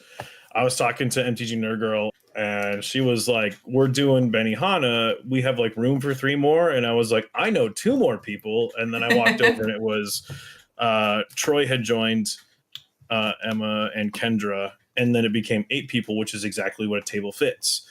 So the plan became we go to Benihana. And then we went to Benihana, had delicious food. It was really good. And then Emma shows me their phone screen. I like, look at these, the Burzoi, like, let me do it for you, dog. One is like super long snout. The next picture down on the FYP is that dog, but a bike seat. And the next picture down below that is cropped, so it's just the feet holding toes. And I can barely see top and bottom text. And I'm like, yo, what the fuck going on here, Emma? Why you got holding toes? That's why I show you. I'm like, usually this is all Daredevil. I don't know what's happening. Yeah, there was not a single devil to be dared to be found. And so I clicked on it, and they're like, yeah, I usually send this weird shit to Brendan, which I was immediately already in the process of doing. And so I shipped it, and then I was talking to Kendra, and then an undisclosed time later, I look over and there is a phone that is not mine that is open in front of me on top of my phone, angled towards me. What Brendan replied. And I was talking to Kendra, and then you started talking to Troy, and you weren't paying any attention. And I said, I trusted you. I have an opportunity, and I took it. And I took the phone, and Brendan, can you just show? Yeah. The screenshot you have now? Bring up the clip. So here's the toes. Oh no. And then I said, incredibly cursed, I love it. And then Emma said, give me your fucking toes, bitch. Which is something I've been known to say all the time. And I've always said that. Yeah. I've always said that. And I just sent back the screenshot of me keeping that shit. I will never live down the allegations. And then I just put the phone back down and I locked it. And then an undisclosed amount of time later, Emma turns to me and is like, Brendan has this now, and just shows me the screenshot of "Give me your fucking toes, bitch," and I'm like, everything is the best that it could ever be right now. I cannot be stopped. Say the line, Emma. It's a good thing I like you. Oh, I know. It's a good thing I like you. Then I went to LobbyCon because I was trying to get some CDH in. Walked around, said hello to everybody. Oh man, even on Saturday, Ames was on one. Ames was so drunk on Saturday. She ran up to me and almost like baseball slid on her knees to me and was like, Scrib, I have to tell you something. And I'm like, oh fuck. And she just goes, I'm so drunk right now. I'm like, oh, thank God. Because as soon as someone hits you with, I have to tell you something, and I'm about it, you start like sweating. Yeah. And I was like, oh, thank God. It's just she did that to me twice, which made me incredibly anxious twice. Because you gotta know about the second time, right? No, because why would I, right? But she played best on Thursday. I played a different game. Oh, I met Serge from Loading Ready Run, the known Canadian Highlander guy. I played a game of Commander with him. So that was fun. Oh yeah. I got a picture of them, but she borrowed Bess and won, and she couldn't get this closed, which it's a very tight fit. You got to put some pressure on it. And she goes, "Script, I'm really sorry, but I think I have to tell you something." And I'm like, "Oh, fuck, what happened?" She's like, "I think I broke the clasp on your dice holder." And I was like, "Oh, thank God. No, you just got to press it a little bit harder than normal." You're too nervous around this person. No, it just I feel like I have a fine. Correct. Serge is such a dude. Dork, don't, because I know it's a bit. This it's just one of those things where if like there is nothing happening, it doesn't work because it's only for Garrett. Now hop in Garrett's chat in the second window. To do it to him. It does. Work. It's for Garrett only. That is a hole that is Garrett shaped, and I am much taller than Garrett. Garrett gives off tall, short. More than one person can be brave, but in this context, it's just for but not in that way. Garrett. Yes. Unique braveness. Yeah, but I feel like I have the correct amount of anxiety when someone looks at you with full intention of like confessing something to you. That's fair enough. That's fair enough. Like, and then it's like, oh, I can't close your dice box, or I'm fucking wasted. I'm like, Jesus Christ, just tell me. You don't have to present it in this manner. I got news, buddy. Yeah. Even that's fine. That I got news, buddy, doesn't get me like, what are you about to like, hey, you said this thing and it feel uncomfortable or some shit? I don't know. That was great. Anyways, I'm talking about the wrong day. So we're also speaking of saying things make it uncomfortable, I am convinced that you guys made my Uber rating drop a little bit. That was such a fucking good ride over, though. Are you kidding? That woman was having a blast. She was laughing so hard. Oh, I'm at a 4.88 now, and I'm convinced it's y'all's fault. No, certainly not. Certainly not. I would not say it was. It was incredible. So that happened. We're now at this LobbyCon, and we're waiting to like play CDH. Me, Brennan, Nick, Veggie / Indoor KP. Veggie just is now way too important to be friends with us anymore. He hates us. He said I hate all of it. That's not true. That's a character assassination. He does not deserve it. I'm making it known that it is a joke. And I've said that a lot this weekend about character assassinating people. It's just a bit. And we don't play anything until like 2 a.m. 2:30? Yeah. It was just a lot of talking because we just like I made my way around, and then I was talking to Cobert, and then I was talking with Tannen Grace, one of the casters, and at this point, Cobert comes up to me and was like, "Script, I see you fucking everywhere. There's like there's these like different cliques in Magic, and everyone like, oh, it's this group of people and Script." And then I look around like, oh, there's this group of people and Script. And I'm like, dude, I don't know. I just fucking know too many people. All right. Like, I'm not a real person. I'm just a guy. I can exist in this space. I'm just a guy. I can make that phone call. I'm just You're a regular guy. Yeah. So that was like a fun perspective to hear. And then finally Yogg shows up. Yogg is blitzed. Yogg is Fubar. Absolutely F6. This is the first time I've ever seen Yogg like this. The second time I saw him like sick. It was awesome. Not for him. Not for him. No, that was not your fault. No, Dork, that was distinctly that was all partially my fault because we were at a party. He got rip shit. He got pissed. He got Fubar at the thing, the pool party. At the pool party. Yes. Yeah. At Mental Missteps pool party. He also didn't eat dinner. Also that. Well, because dinner came out later, and then we were all in the pool by the time there was food. So if Simon hadn't brought me food, I probably wouldn't have eaten either. So he was blasted, which was awesome to see. I have so much footage. I have the one good clip of him in the forest, And then I have lots of just incredible photos that are lives. In the forest. I will show you. I will show you. It's so good. Where did you find a forest? Oh, he found the forest. It was like a metaphor feeling after he left, slept for 2 hours. Maybe it didn't sound like he slept, but he just laid down and was like miserable for 2 straight hours and came back after Sev Cosplay character assassinated him. He had to like prove himself or something. He literally crawled his way back to LobbyCon. I don't know how he did it. Oh, it was amazing. It's like when you drive your friend home from the bar and then they Uber your friend home from the bar and suddenly they're back. It's just like that. It was literally like that.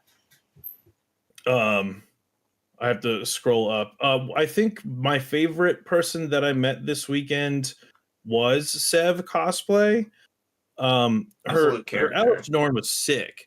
But I got to learn a little more about her and like what she's doing for her PhD and what she's studying, and that for where she's from Canada, there's a language that only 50 people are still fluent in, and so her PhD is in language reclamation for that language. She's so fucking cool and does so much cool shit just beyond being a cosplayer. Like total like someone that has like a ton of passion for stuff that's not just like whatever the hell. Also, she DJs on Friday nights on her Twitch. That's also sick. That's super cool. Yeah, she's awesome. I would recommend getting to know her better if you don't, especially the cosplaying fellows here. Very, very cool human. Very open book and very just sporadically like wild and random too. Yes. Yeah, I feel like I barely got to talk to her because she was very like, I have to hold this piece. And it's skull clamping my head. Yeah. Nick, okay, here it is. So at some point during our game, me, Zoe, Marlet, you, Bayog, and her, she was talking to Kuro about how she's like, all hail Elishnorn, fuck Yogg forever, Yoggoth is done, mother supremacy. And I just texted Nick, I was like, Sev fucking despises you, bro. And then I showed her that, she laughed, she ripped the phone out of my hand, and then I don't know if you will hear this, but she sent a voice note to Yogg from my phone.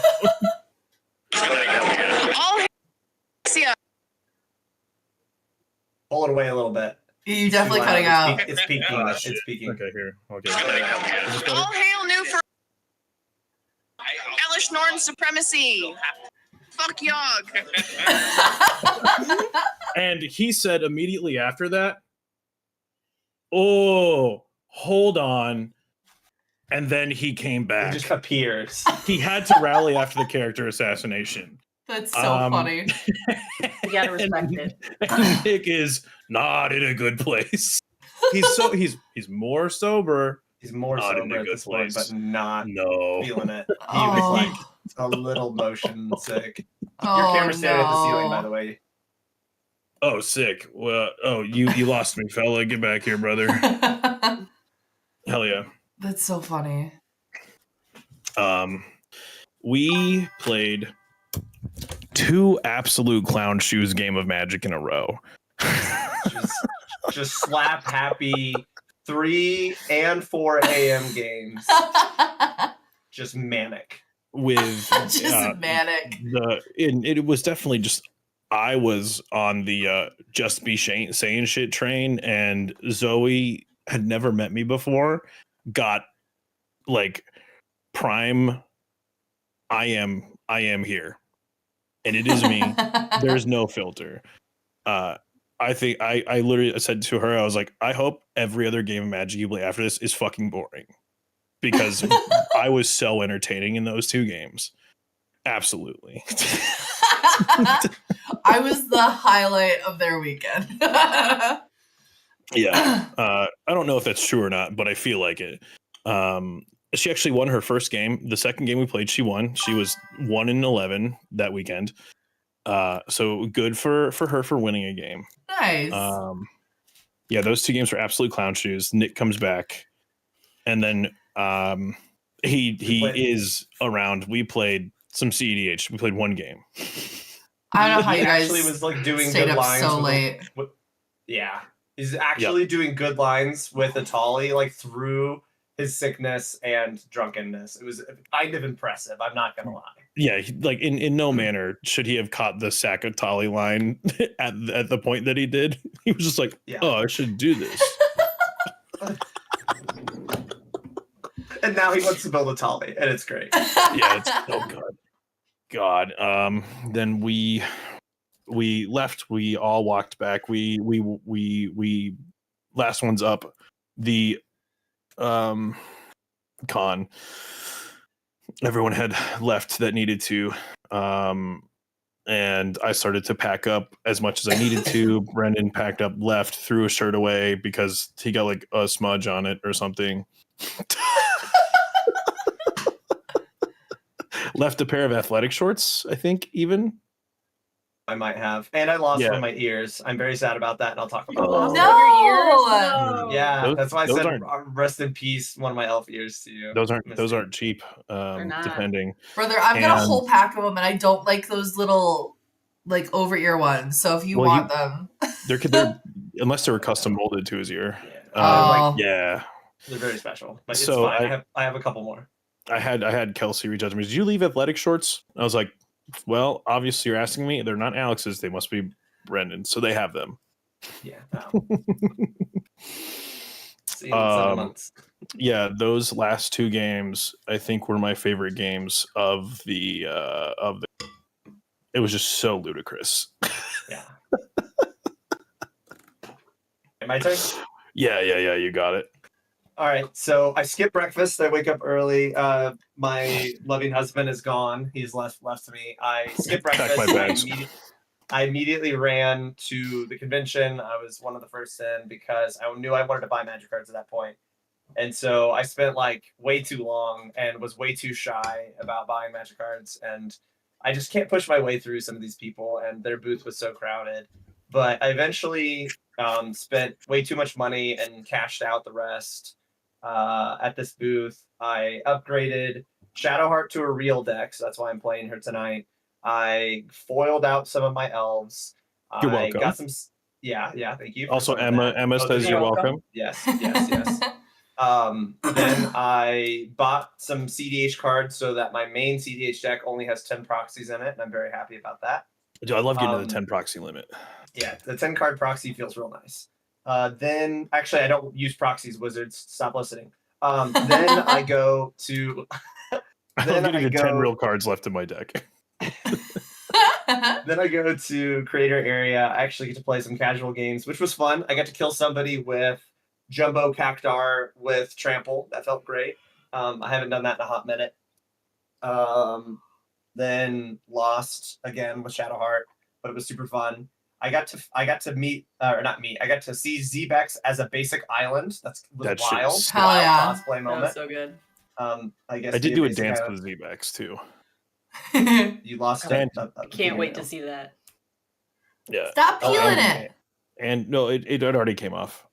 The undercoat did its thing. It came off in one piece. And MTG Recon, I did a dance with too. That's hilarious. That's gonna be awkward as hell, but that'd be fun. He was so nervous. Holy moly, that man. He's 100 feet tall and so nervous. I got to see all my loving friends before I dipped for a little bit of time in Vegas. Some good old de-stimmy time in Vegas. I left with Kirsten, and then she had some friends here or there in Vegas that lived in Vegas. So I got to scoop on some Vegas stuff. And we went to a place called Area 15. It's like a mall. But inside the mall is like a bunch of subset like party things to do. And there's like axe throwing and multiple bars and an arcade. And one of them was the place Meow Wolf, where it's like you're supposed to just take a metric ton of acid and like prance around in this like crazy fairyland. But there was a storyline to it. So we went through the storyline, and holy crap, was it one of the worst written stories that I've ever experienced in my life. Actually? It was like it introduced you to characters that you had no clue the relevance, and then you were supposed to slowly pick together what the reason of the characters were, but you only learned about the story through various forms of media, whether it was a video, emails. They had to get on a computer and read people's emails, pieces of paper on random walls. So, and there was no direction either. There was 4 entrances into the acid trip land. And so you could start like at the end of the story if you were looking in that area. Oh. So there was nowhere. So we actually started like in the middle of the story, found a kiosk to kind of guide us to like the beginning of the story, found the second part of the story where it had told us to go, then found the first part of the story. So then, okay, so everyone's starting to kind of make sense now a little bit. We were trying to hypothesize who the bad guy was completely wrong. It was just some random trying to throw you off the trail because the person referenced the person referenced at the beginning was a character that was birthed from the main character through a gem given to her by an alien. Like, this is the story. Like, the story was just acid trip. So then you get to, industry is big bad, and nature and aliens are good. And so we decided to rebel against the industry and let the aliens take back over their precious well. And it literally went from we were trying to help the industry the entire way to like less than 5 minutes being like, okay, now you're part of the resistance and now you won. And it was like, is it over? And so then we reread like the last thing and it was like, now you need to find the secret mole within and tell them the secret code. And so we were just kind of like, we walked up to the first like worker at the event and told them the secret code, and they were like, "Congratulations, you won! Here's a sticker." And so they gave us a really really like cheap sticker, and I just immediately put it on my shirt, and I was like, "Okay." And did you manage to get to the speakeasy inside Meow Wolf? Mm-hmm. Okay, the speakeasy was cool. The drinks, I watched some other people order drinks because I didn't really want to spend like $25 on a drink or anything. And the drinks were cool. They had like special cool effects to them and whatever. And so we decided we had walked around enough. I was feeling it, Mr. Krabs, by that point because I'd already walked around the whole weekend of the con. And so I think the point is you're supposed to kind of do it all day, or like they hope you'll come back and pick up more stuff next time. It didn't feel like that. Like we did everything you could for the storyline. And we finished it in probably 2.5. Hold on, I can actually give you the real time. This guy's here for the plot. 1:12 is when we started, and we finished around 3. Okay. 3:10. Admittedly, so you are a bunch of Magic and D&D players, so. True. And we were all a bunch of nerds that like were hell bent on like, let's figure out the story and learn all the lore. But it was acid trippy. There was like lots of cool like fun light moments that like flashed around, and it's like, ooh. It was also really cool of Brendan to tell me that his girlfriend was going to be there at all, because I walked into Dork for Short's party and her and I locked eyes and we were just like, I definitely said it at some point, but you forgot. No, you did not. You certainly. No, we just recognized each other, but I was unaware. She thinks that's hilarious, by the way. She thought that was absolutely so funny. I didn't see her at all this weekend. It is very funny, but I walked in. She didn't come to the con. She told me she was coming. Yeah. If I had to purchase my own pass, like I really didn't want to purchase another pass for just like a day, and we both agreed that like she wanted to go there for her friends because she stayed with her friends in Vegas. Oh yeah, like, at their house, and she was really there for them. Very funny to me. That I walked in and was like, this person's so familiar. Who the fuck are you? One time in my life. It's true. You when you fucking get me. Yeah, exactly. Yeah. So anyway, so then I get back earlier than I thought I was going to get back. I thought I was going to get back at like 8 because I thought this thing was going to take forever. Oh, but we ate hot pot. The hot pot was absolute delish. Like, hot pot's great. It's like just giant ramen balls that you share. And I got back pretty early. And so I was like, well, I'm going to look at all my con stuff. So I upgraded all my decks. I sorted my stuff. I was going to take a nap, but then Kelsey and Alex came in. And so then we just talked until I was like, you know what? I'm just going to go to LobbyCon.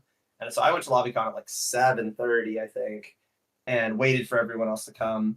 Got some really good CDH games in with some random people that invited me over to their table. It was a really good time. Got to talk to them about a lot of like aspects of MagicCons and things like that. and didn't get to win. I got beat by Aang of the Crossroads, which was a sick deck You were that I'd telling never me seen about that. seen in CDH before, and I was like, that's dirtle.deck, but it does win. It can win. Then everyone started coming in, so I got to like bounce around and talk to some people. I got to see really drunk Yogg for a second before he disappeared. Got to talk to Kelsey for a long time. Yeah, you had a really good conversation with Kelsey. Yeah, I was there for a hot minute. Got to meet some people. Got to meet Dork, or like formally meet Dork, and not just be at Dork's party. That was fun. Yeah. Just a quick interjection. I did find a very drunk second 7 Drew to drag out to the lobby to take a picture with me and Kelsey because we're all from New Hampshire. Yes, yeah. And then he and Kelsey talked for the rest of the night. Yeah. Okay. I also got to formally spend some time with Redbeard, and Redbeard was also plastered and like crying at one point. He was just like feeling the love dude. And like super happy. He was like so enjoying the scene and everyone enjoying Magic. So that was a really cool thing to see. I don't think I played any games until I got to make some toast soup with Misty. I went outside for a hot minute, made some toast soup, some really nice toast soup, and spent some time with Dark Pack and give me those fucking Misty, toes. Sold another Magic card to Kendra, and then they left because the metro stops at 12, and I totally understand them not getting an Uber back or walking back. And so then I came back inside to try to play a game. Badge didn't happen because absolute shenanigans was happening inside. Correct. Just stood around and talked for 5.5 ever until we finally got a game in with Zoe and Sev, Rob, and I. Got to play Shadowheart. Got to stop some people from winning, but not winning myself, which is what I was good at. Got to see a Lorwyn, the original set, get opened in front of me, and that is like my premium nostalgia trip because I was like, I don't know, I think I was 15 years old when I played competitive standard in Lorwyn block. I played Elf Ball in Lorwyn block, so I was like huffing the cards and like staring at the cards. I remember that one. I built my very first commander deck was Horde of Notions from the Lorwyn block. So I could just throw all the elementals from Lorwyn block in there and pretend to play commander with all the big boys. Then that was a good experience. Stayed up super late, like Rob, like Script was saying, and playing some lots of fun games. And decided that at that point I was either getting 2 hours of sleep or no hours of sleep. So I voted for the no hours of sleep, and I'm very thankful I did. Because, thank God, yeah. Drunk Nick came back and was deep in the forest, and we got to learn what it's like to be in the forest with Nick. Well, he was out of the forest, but there was just more forest. There was just more forest. Yeah, he said he made it out of the forest, but there was just more forest around him. It was just a clearing between forests. And he, at the end of the video, he's just staring at the forest, which is my Atali deck, by the way, sitting in front of him. And he just goes, I'm so upset. Here he goes, guys, I am so upset. So upset. Because he thought he missed everything because he got drunk. And I was like, no, buddy, you were talking to everybody. He's like, I don't remember. I don't know what I said to everyone. Oh, no. It was incredible. Yeah. It was incredible. Yeah. So we ended up walking back, and I immediately just shoved 2 or 3 more things in my luggage. 0 hours of sleep, made it to the airport, fell asleep in front of my gate, and luckily still made my flight and flew home.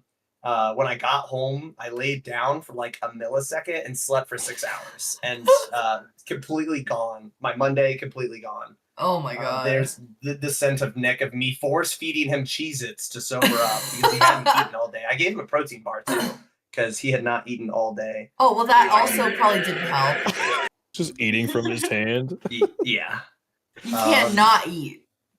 Yeah. Oh, yeah. In the sun, not eating and drinking a lot. Yeah. That was his problem. Not only that, being drunk in a hot tub. Oh, yeah. Hot tub. Yeah. No. So no big no-nos. Lesson learned, chat. Lesson learned. Something I forgot to say. I met the vocalist for one of my favorite bands in like high school, The Ghost Inside. He plays Magic. I filmed him and Garrett because they're homies opening Final Fantasy collector boosters, and they lost their ass on those boosters. Oh, But I did open Surge Foil Aerith. yeah, Which means I still lost $70, but I didn't lose $90. They lost. Yeah. Wait, you bought a single pack? $120. They're expensive. Are you Damn. serious? Yeah, but I wanted to interact with a guy from a band that I really like, and now he follows me on Instagram. That's crazy to me. No, that's no shade to you. Buy what you want to buy, but that's crazy that they're that expensive. It is insane. It is insane. Yeah. There's really good stuff to pull. I have a second Force of Will from Brendan, which means Yogg got his Shieldred's Edict, which means we kissed for nothing. Okay, sorry, continue. That was just a thing that that was pretty much it. Like, yeah, I made it back home safe. It was a good time. That was my day. I'll pass the turn. All right, my Sunday was a lot less crazy. I went in my casual clothes. Kendra and I were both went in casual clothes, so after being in cosplay for a day. That was a day for picking up her merch that came with her pass. And we sold some cards. I brought a bunch of cards to sell, and then I turned those trades into some upgrades for Edgar. I got some expensive lands and an expensive vampire that I think I might actually already own, but that's fine. This one's full art. That just means it goes somewhere else. Yeah. So then I've just got an extra one. I played a game of CEDH with a couple guys, and it was great because I was just kind of sitting there with my cards, and Troy comes up behind me at the Unluckiest Planeswalker. So I show him my hand. He's like, "Oh, you can win the game on this hand." So then he shows me how to do that. So that was great. And you've internalized that line, and you can do it again. Oh no, I don't remember what the cards are. I don't remember any of it. Oh, my headphones are gonna die. Oh no! Keep going. I'm thinking we might not end up even playing a game tonight. It might just be yapping. I have had a Just the blast. yap sesh. Yeah.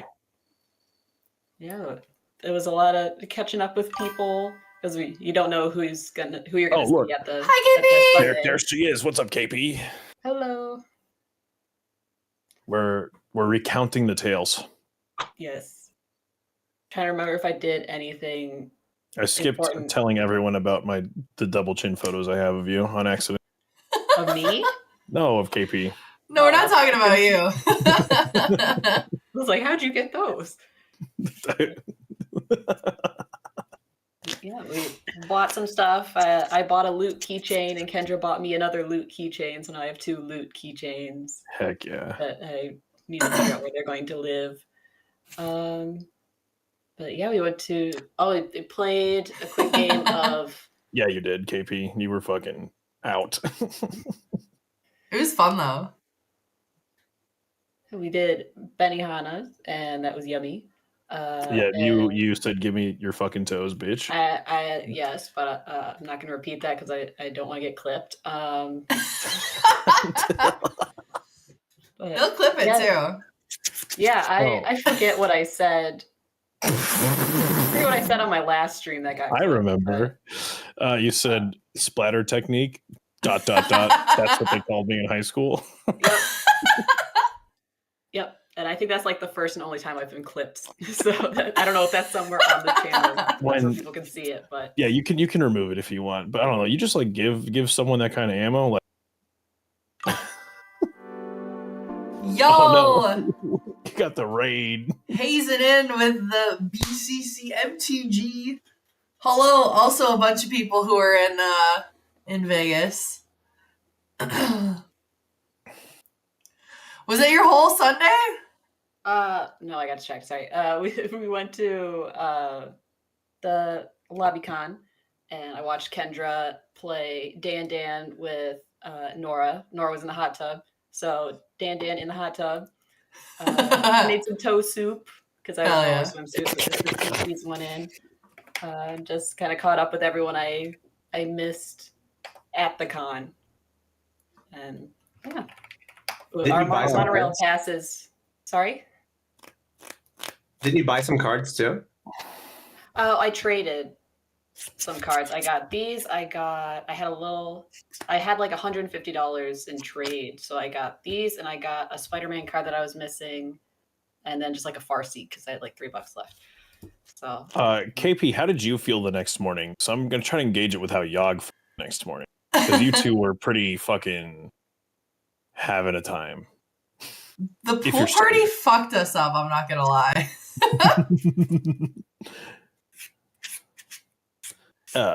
Sorry, continue, Emma. If there's more. I think that was it. Over IDK Lamau. Sick. Incredible. Yeah, we went to catch the monorail back, and I was filming shit for this little video. I brought my little Daredevil, so I was like taking videos of him, like showing him things. So I like take a video showing him the orb or the sphere or whatever. And there's another guy on the platform, and he's like, "Wait, I think I know your Daredevil cosplays." Like, oh yeah. Sick. That's super cool though. Last minute recognized on the monorail platform at shortly before midnight, because that's when our passes expired. So, which kind of sucked, because that's not normally when they do. I don't know if they're doing construction or whatever, but like, yeah, it was early. It's supposed to go till 2. Yeah, it's supposed to be late on the weekends, but for some reason, whatever. Lame. I was starting to lose it, so it's probably a good idea to get back to bed. I don't do well on not a lot of sleep. I think I just gotta stick around in Atlanta. I think I just gotta stick around until like, I don't know, till it shuts down. I should do that at least. Let me tell you, every time I've done it's been incredible, especially this last time. Those two clown shoes ass motherfucking game those two games were amazing. I think I just like am very self-conscious about like, I won't be at my best, and I don't know who I want to let see me at not my best. I was not at my best, and 2 people I'd never met before that weekend absolutely saw me, but except for they were all laughing, so it was fine. Fair enough. As long as it was entertaining. Yeah. Yes, correct. So maybe I wasn't at my best, but definitely wasn't at my worst. I don't think I ever was, but I just know that I was like, Zoe, look, you just met me. I just be saying shit right now, so it's what it is. Yeah, I think I get quiet when I'm tired and I'm not as fun. It's also like, I don't know if I would have been the same if Brendan wasn't in the pod with me. Fair enough. I think it's very dependent. I probably would have been like maybe half as animated as I was if Brendan wasn't there. So I think it's also, I had someone that I was like very comfortable with. Not that I was ever going to go anywhere uncomfortable, but I could just be saying shit. And I know that Brendan knows how to bounce off of that person I become. That's fair enough. Which is just like, I'm honking my nose, dude. We need a Magic the Gathering lock-in. Like, you know, when you're young, you do we just gotta go like invade a church. Yo, KB also knows that I just be saying shit. We get it. Dude, love just be saying shit, dude. It's the best time. Were you pass and turn? You got anything else on your Sunday? Pass turn. Go ahead. Yeah, my Sunday was my easiest day. We did the Showgirl group, which was super fun. What? Jose invaded church. Invaded church is crazy. Hi, we're gonna take over your church. That's where you do lock-ins. Like, I didn't grow up, but I had religious friends and like, oh, we're doing a lock-in in my church, and I'm like, no, it's definitely like if I go in there, a like youth group type shit. Yeah. Oh no, we lost you. I've been exiled. Brendan, did you ever lock in at your church? Oh yeah, I did a lot. Hell yeah, I did one lock in with a friend for another friend's church. Yeah, we got free headphones somehow. It just gets weird, like when a lot of like teenagers are really tired. Yeah, but imagine being 33, being real. You know what? I think we gotta plan that for the next one. Well,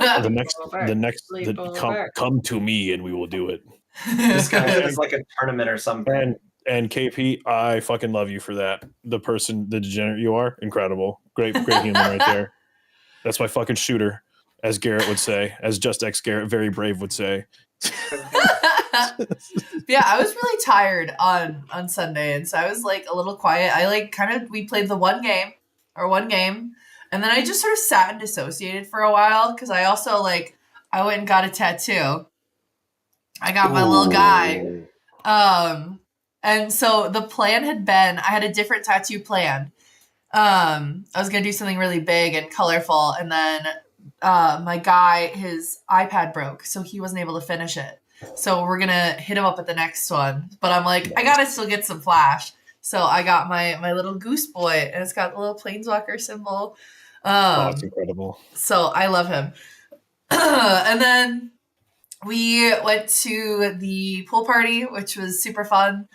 It was like, I don't know if you ever been to Stadium Swim. It's like a bunch of pools, and then it's like a bunch of screens.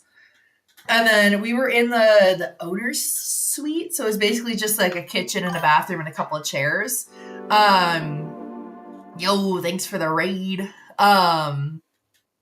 So yeah, we just kind of like hung out there, and then there's a bunch of booze. So hell yeah. We like, I felt like I didn't have that much, but it's suddenly like, oh, we're having a good time. And then I filmed like an in the pool pack opening. I can never post it. Like it's we're all I want to see it so bad. I'll send it to you, but we're also like clearly intoxicated. So like I'm opening it, and then Nekomaya was there too.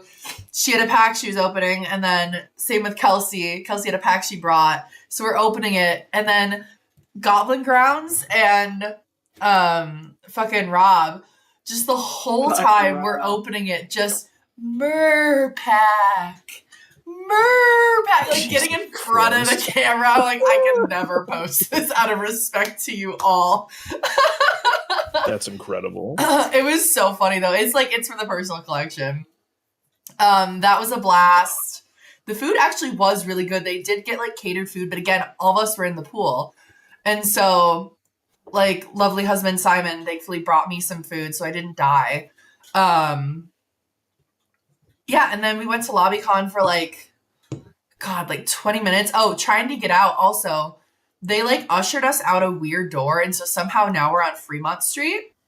So we got to experience Fremont Street, which was like a lot cooler than the Strip in my opinion. And got an Uber over to the Renaissance, hung out for maybe like 20 minutes, and then Simon was like, yeah, shit, it's closing at midnight. We got to get going. We would have hung out longer, but yeah, I also had to pack all my fucking shit up. Cosplay is so hard to travel with, and I was like, oh, I gotta do all that shit. So we was packing her stuff when we got back. I was like, I'm dealing with that shit in the morning. Oh yeah, we did in the morning, but also like our plane left, like we almost missed our flight too. It was, oh god, it was stressful. Because again, the dude who put us up, so generous. He's like, I'm gonna order you a town car.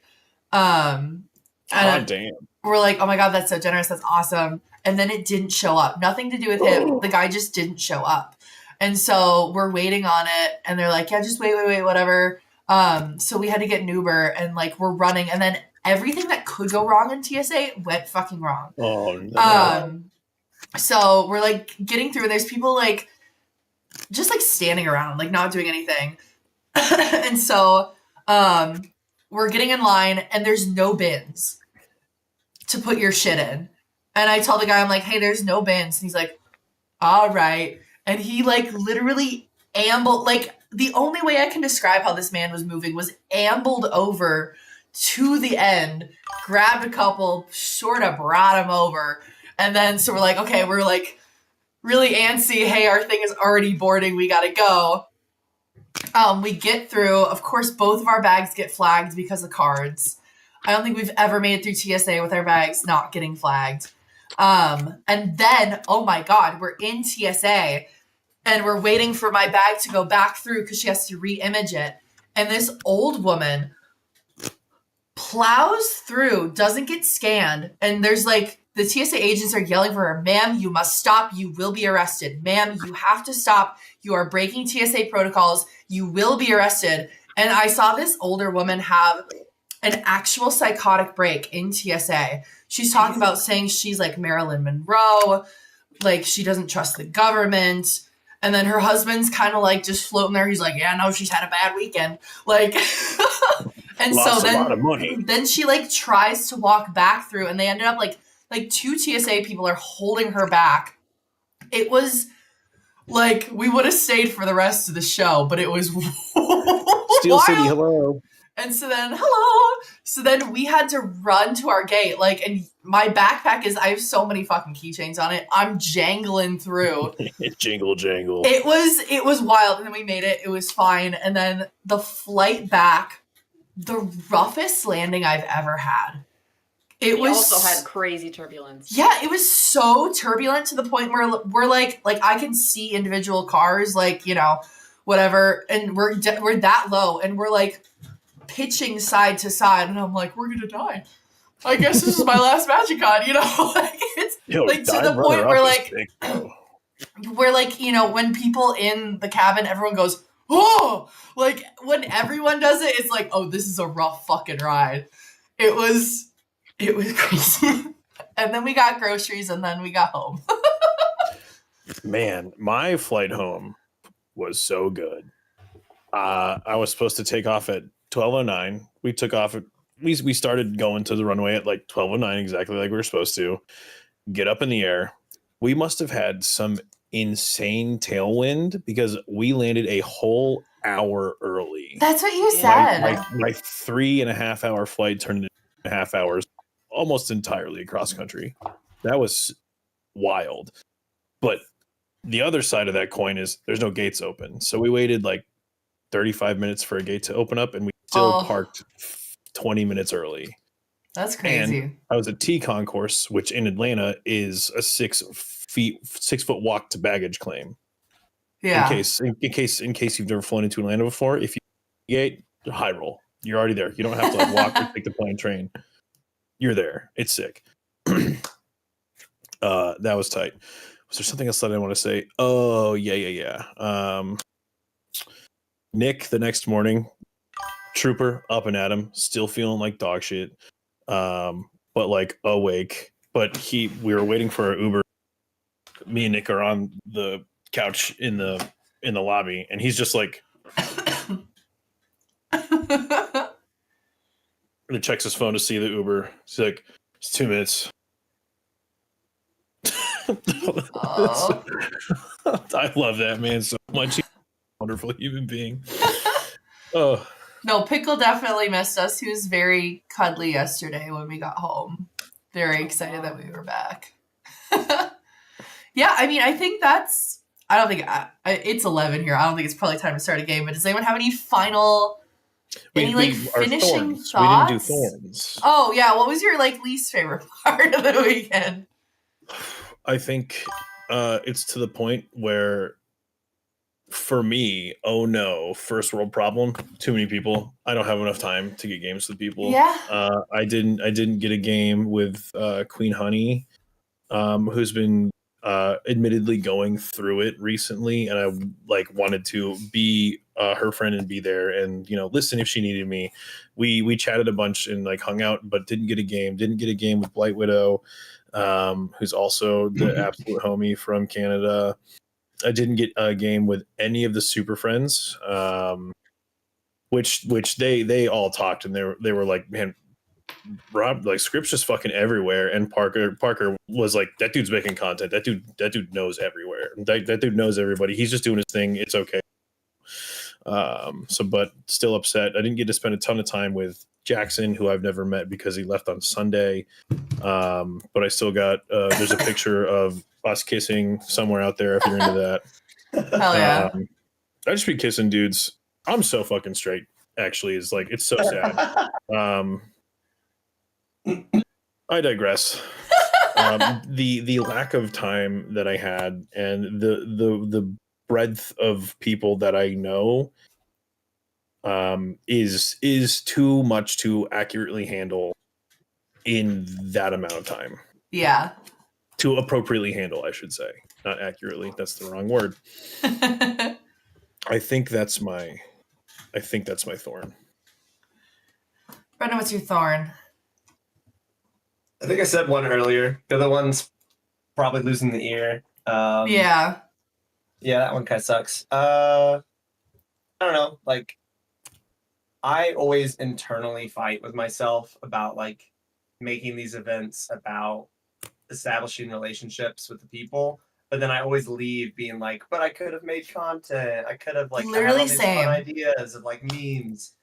And like when I think back to the ones where I did make like really good content, it was more about the content and not about like spending time with people and like meeting new people that really want to jam games or really want to like, meet all of us that try to make ourselves available. And I don't remember that con as much. I only remember the content I make, and it makes me sad thinking back at that one. So I have to internally fight, the urge to make so much content, because I want to remember these cons as like why I do all of this. Why? Because like, for Scrip and I, our art away from everything is just generating. Well, I guess Misty Step 2 is just like generating videos that people can haha and relate and get away from the real world. And then cosplayers, like your art is to be appreciated and to be seen like at the actual convention itself. And so like the perspective of both of those, and like not letting all of my amazing talented content people or cosplayer friends make me think that I'm not doing enough is like the only thing that I struggle with. But I'm obviously been getting better. Like I can learn to appreciate that. Like I will remember those memories for forever so far. Like I still remember the first MagicCon, meeting people and getting to do these like really exciting either like mini events or meeting people in the public or like working for separate companies, things like that. So it's a thorn, but it's still a rose. It's still a rose. I had another huge so like the two interviews I did with Bosch and Thraben, that's the first time I've ever thing like that. Outside of that, it's just those like what I call the dog shit vlogs, because I'm actively with my people, and it's just 4 to 7 seconds of whatever I'm doing with my friends at the time. So it's like a very small time capsule. I know Brendan really likes them, and so if you said you did too, because it doesn't take up that much time during the thing that we're doing. But the other huge thorn was me and Brendan and Yog being so fucking stoked to room together for Cool Stuff Con Dallas. God damn, what a heartbreaker, dude. You could tell him what the deal is. Blame Uncle Sam. He works for Hell and he has drill. And everything was going to be so fucking cool and sick and tight, and then no, that was a huge bummer. But Yog and I are still going to kiss in the hotel room without Brendan. You just have to, not be so upset about it if you can. The proverbial cup chair, yeah. Yeah. Cup chair and spirit. I'll bring a laugh roll and just put it on the chair. That would be enough. KP, do you have that weekend available to you?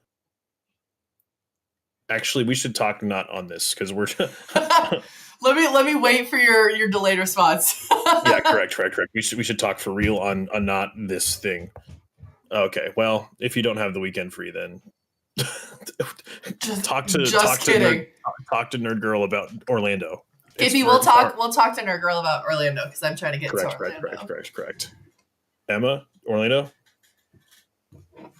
If I'm invited, we're running things on the cheap this year, so I don't know if I can afford that on my own. Fair enough. Very fair. I would still say reach out to Brittany about it. If you're willing to cosplay, it's a lot easier for them to afford you things. And let her know that you've done it already, because you did Dallas 20. I did Dallas and Orlando before. Yeah. Let her know that you've been there, done that. Yeah, with them. I think you should definitely bring that up. Yeah. That was a blast last year. I know. I had so much fun. I am your cosplay now. Okay, what was your thorn? Trivial encounters, what's up? Woo. You arrived just in time to hear about my bad time. I unfortunately had to dip early on Friday because I was sick, and then I felt bad about that because I missed out on time I could have been spending with friends, or like there was one guy I was talking with online. He wanted me to sign a card in his cube, and I can't help but worry that maybe that Friday when I was out was the only time he could have found me, and now I feel bad about that. So I'm bummed that I missed that time to be on the con floor. I still got most of everything done, but when you see these people only a couple times a year, you want to spend as much time with everyone as you can, and It was my own fault. I got sick. There were things I could have done to prevent it. So I'm bummed about that, but it happens. Shit happens. Yeah. I think my biggest sad, I wish like we had hung out a little later. Like I can't help that the tram, whatever. But like, I don't know, I kind of wish we would have hung out later. I think I also like, I've had a lot of body image issues recently, and being a cosplayer, especially, it like gets to ya. And I think I let it like occupy my brain a little bit too much, to the point where like, yeah, Friday I had to go home and like have a little panic moment type thing. And I think it kept me from like hanging out with people, because yeah, I get tired and then I'm like, I'm not perfect, and like if I'm not perfect, no one will like me anymore. No. Like I went home like Sunday night and I'm like, oh, all my friends hate me. No. I feel that. No, you're so wrong. Get fucking cherished, you idiot. Get absolutely fucking treasured. But like my brain's a bitch, you know? Oh, and yeah, so yeah, I think I think I gave that too much power this weekend, and I think it kept me from hanging out as much as I would have liked to. So we'll work on that for for Atlanta. I'm right there with you on the body image issue thing. I just have such a sense of myself where I like, oh, the pool party's cool. I know I'm invited. I don't want to go to it. I don't want to be like shirtless in front of that many people.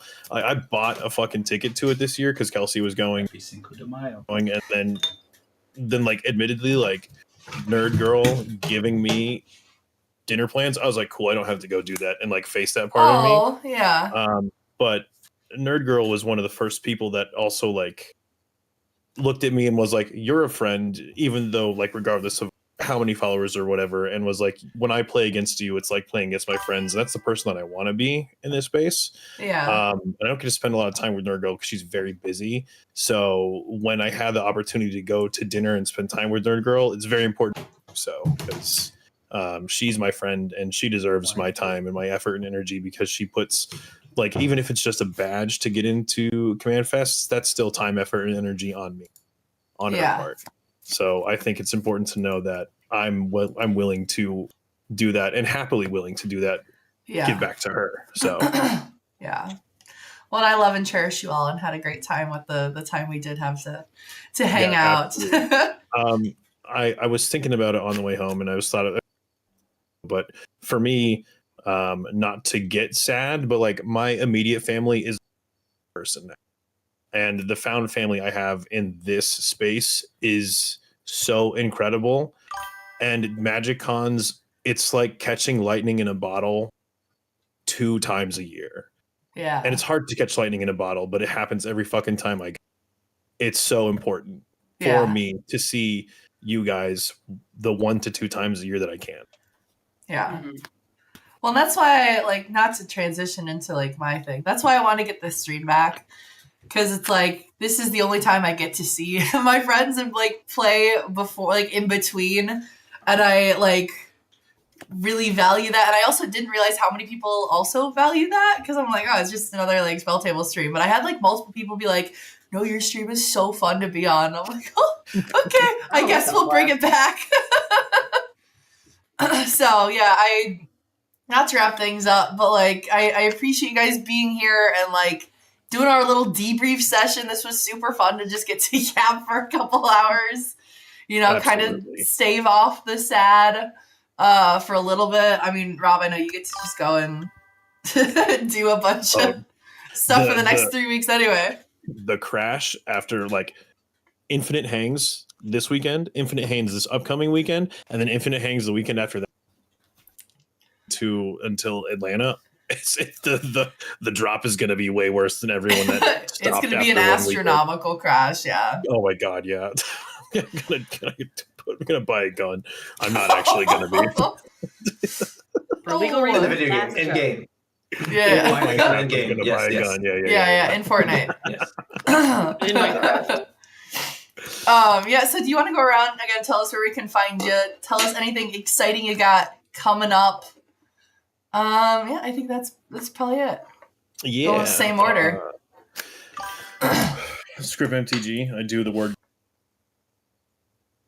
I recorded the word games for yesterday, edited one, and then posted 2 videos. I feel like posting more than 2 videos is like bad, and Probably people don't. I feel like that's the case. So I had already posted videos. I don't know if there will be word games tomorrow because I have more videos to put out. But then there will be no word game videos because I'm immediately driving 10 hours to hang out with some of the Super Friends fellows and my family and see one of my favorite bands in concert, play one of my favorite albums front to back, and then I'll drive back, and then I'll work for 2 days, and then I'll go to Cool Stuff Con Dallas. So I have a lot of travel going on. So the word game content will be light, but like vlog-ish-esque content will be available for your viewing pleasure. Hell yeah. I will be at MagicCon Atlanta because I live there. I would be disappointed if that's the one you decide to skip. That would be fucked. If Crazy. Then we know you hate us. Yes, for real. You flew all the way across the country. Did you see it down the road? Like, for that reason, I'm out. I think that's it for me. If you're in the Dallas area, definitely stop by. If you can make it, sick, but don't stress yourself to go to things if you can't, financially or otherwise. Unless you're just like a fucking generational wealth, then do whatever you want because you have the money to. Yeah, unless you like financial domination, then go to all the the magic stuff. Correct. Baron, it's your turn. Yeah, I'm MTG Baron. I have not been making very many memes this year, but I would hope to bring it all back and make some new projects and some memes this year on primarily TikTok and Instagram. We'll see if the YouTubes come back. We're not sure. I am just a haha pass kind of guy. So if you like to do a little haha pass, that's all me. I will be not at Cool Stuff Inc. Big tears, big sad. But I will be at GalaxyCon Oklahoma City at the end of the month, and I'll be at Fan Expo Denver at the end of the month working. So if you're at either of those events, come say hi. Oh, you didn't schmooze for Dragon Con, did you? You son of a bitch. I can do it in like a weekend. Okay. Like 2 weekends from now. Yeah. It's easier when I have time with the people and I can keep bringing it up because sure. They're so tight on their teams. They're so dead set on who's going to do the high-end shows that I have to fight them for it. Well, you should fight them in the parking lot with your fists. I could, some of them. I forgot to say I'll also be at Cool Stuff Con Orlando on the back end of October, so I for sure will be there. I have my ticket already, so I will try. That's one I'm going to try to be at if it's that late. Did you check if you have drill already? Should be good. I don't know the real dates yet. I'll look. I'm looking to hopefully do 1 to 2 poor person cosplays this year. Someone who just freshly learned how to sew. We'll see if any of those make an appearance. But I would like to do some cosplay content this year as well. Other than that, that's me and my current me. So I will pass it over to Missy Step. I'm Misty Step, or Emma is my government name. I do all sorts of short form content, vertical content. I'm trying to do more horizontal content at YouTube, but who knows if I'll be able to keep that up. I don't have any events coming up probably until CubeCon in August, but I had a couple of cosplay things that got pushed to the back burner because I was finishing Welcoming Vampires, so I'm hoping to make some Resident Evil content. No, I heard it. I think it's you. Oh, never mind. Misty said everything. Yeah, it's just you. Yeah, I still got you. All right, continue. The stream still has you. I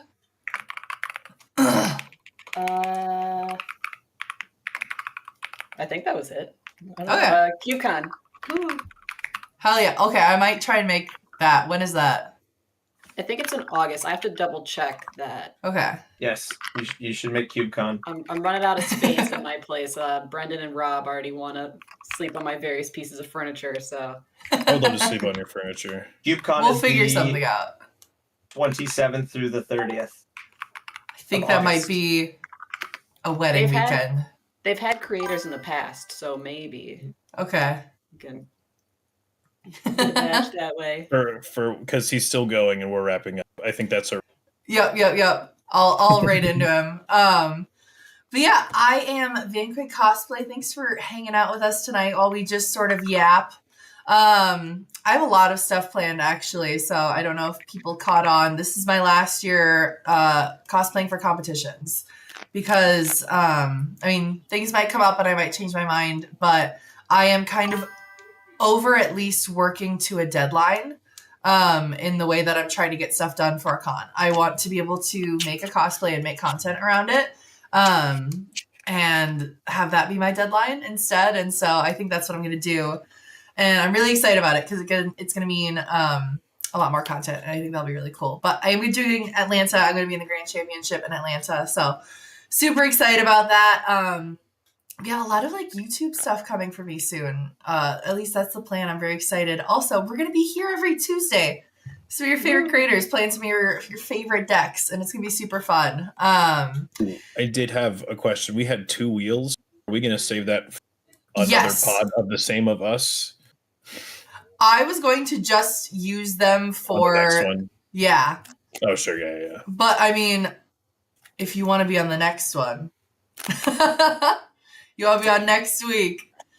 But just specifically with this pod for them to use, if we can manage it. Yeah, I mean, if we can get this group again together, I'm totally down for that. I am free next Tuesday. I am also free next Tuesday. All right, well, we have next Tuesday, so we will use them though. All right, yeah, I think that's all I got. I am on my computer, so I will figure out how to raid. Because I'm not sure how to do that. Everyone get their raid. Because I see the thing, but it won't let me click it. Raid, and then you say just X Garrett, and then you hit enter in chat. Okay, /raid. Raid. Okay, and then it's X. Just X Garrett. It's just X Garrett? Yeah. Okay. Oh, there we go. Okay. We're learning. All right. I think, okay, hold on. Just X and the G is capital. Mm-hmm. All right. I think this will send you guys. Go tell him he's brave. Is it going? Yeah, it's going. Oh, yay, it's going. Okay. Yes. Good night, everybody. Thanks so much for hanging out. I love you all. That's all I got. Bye.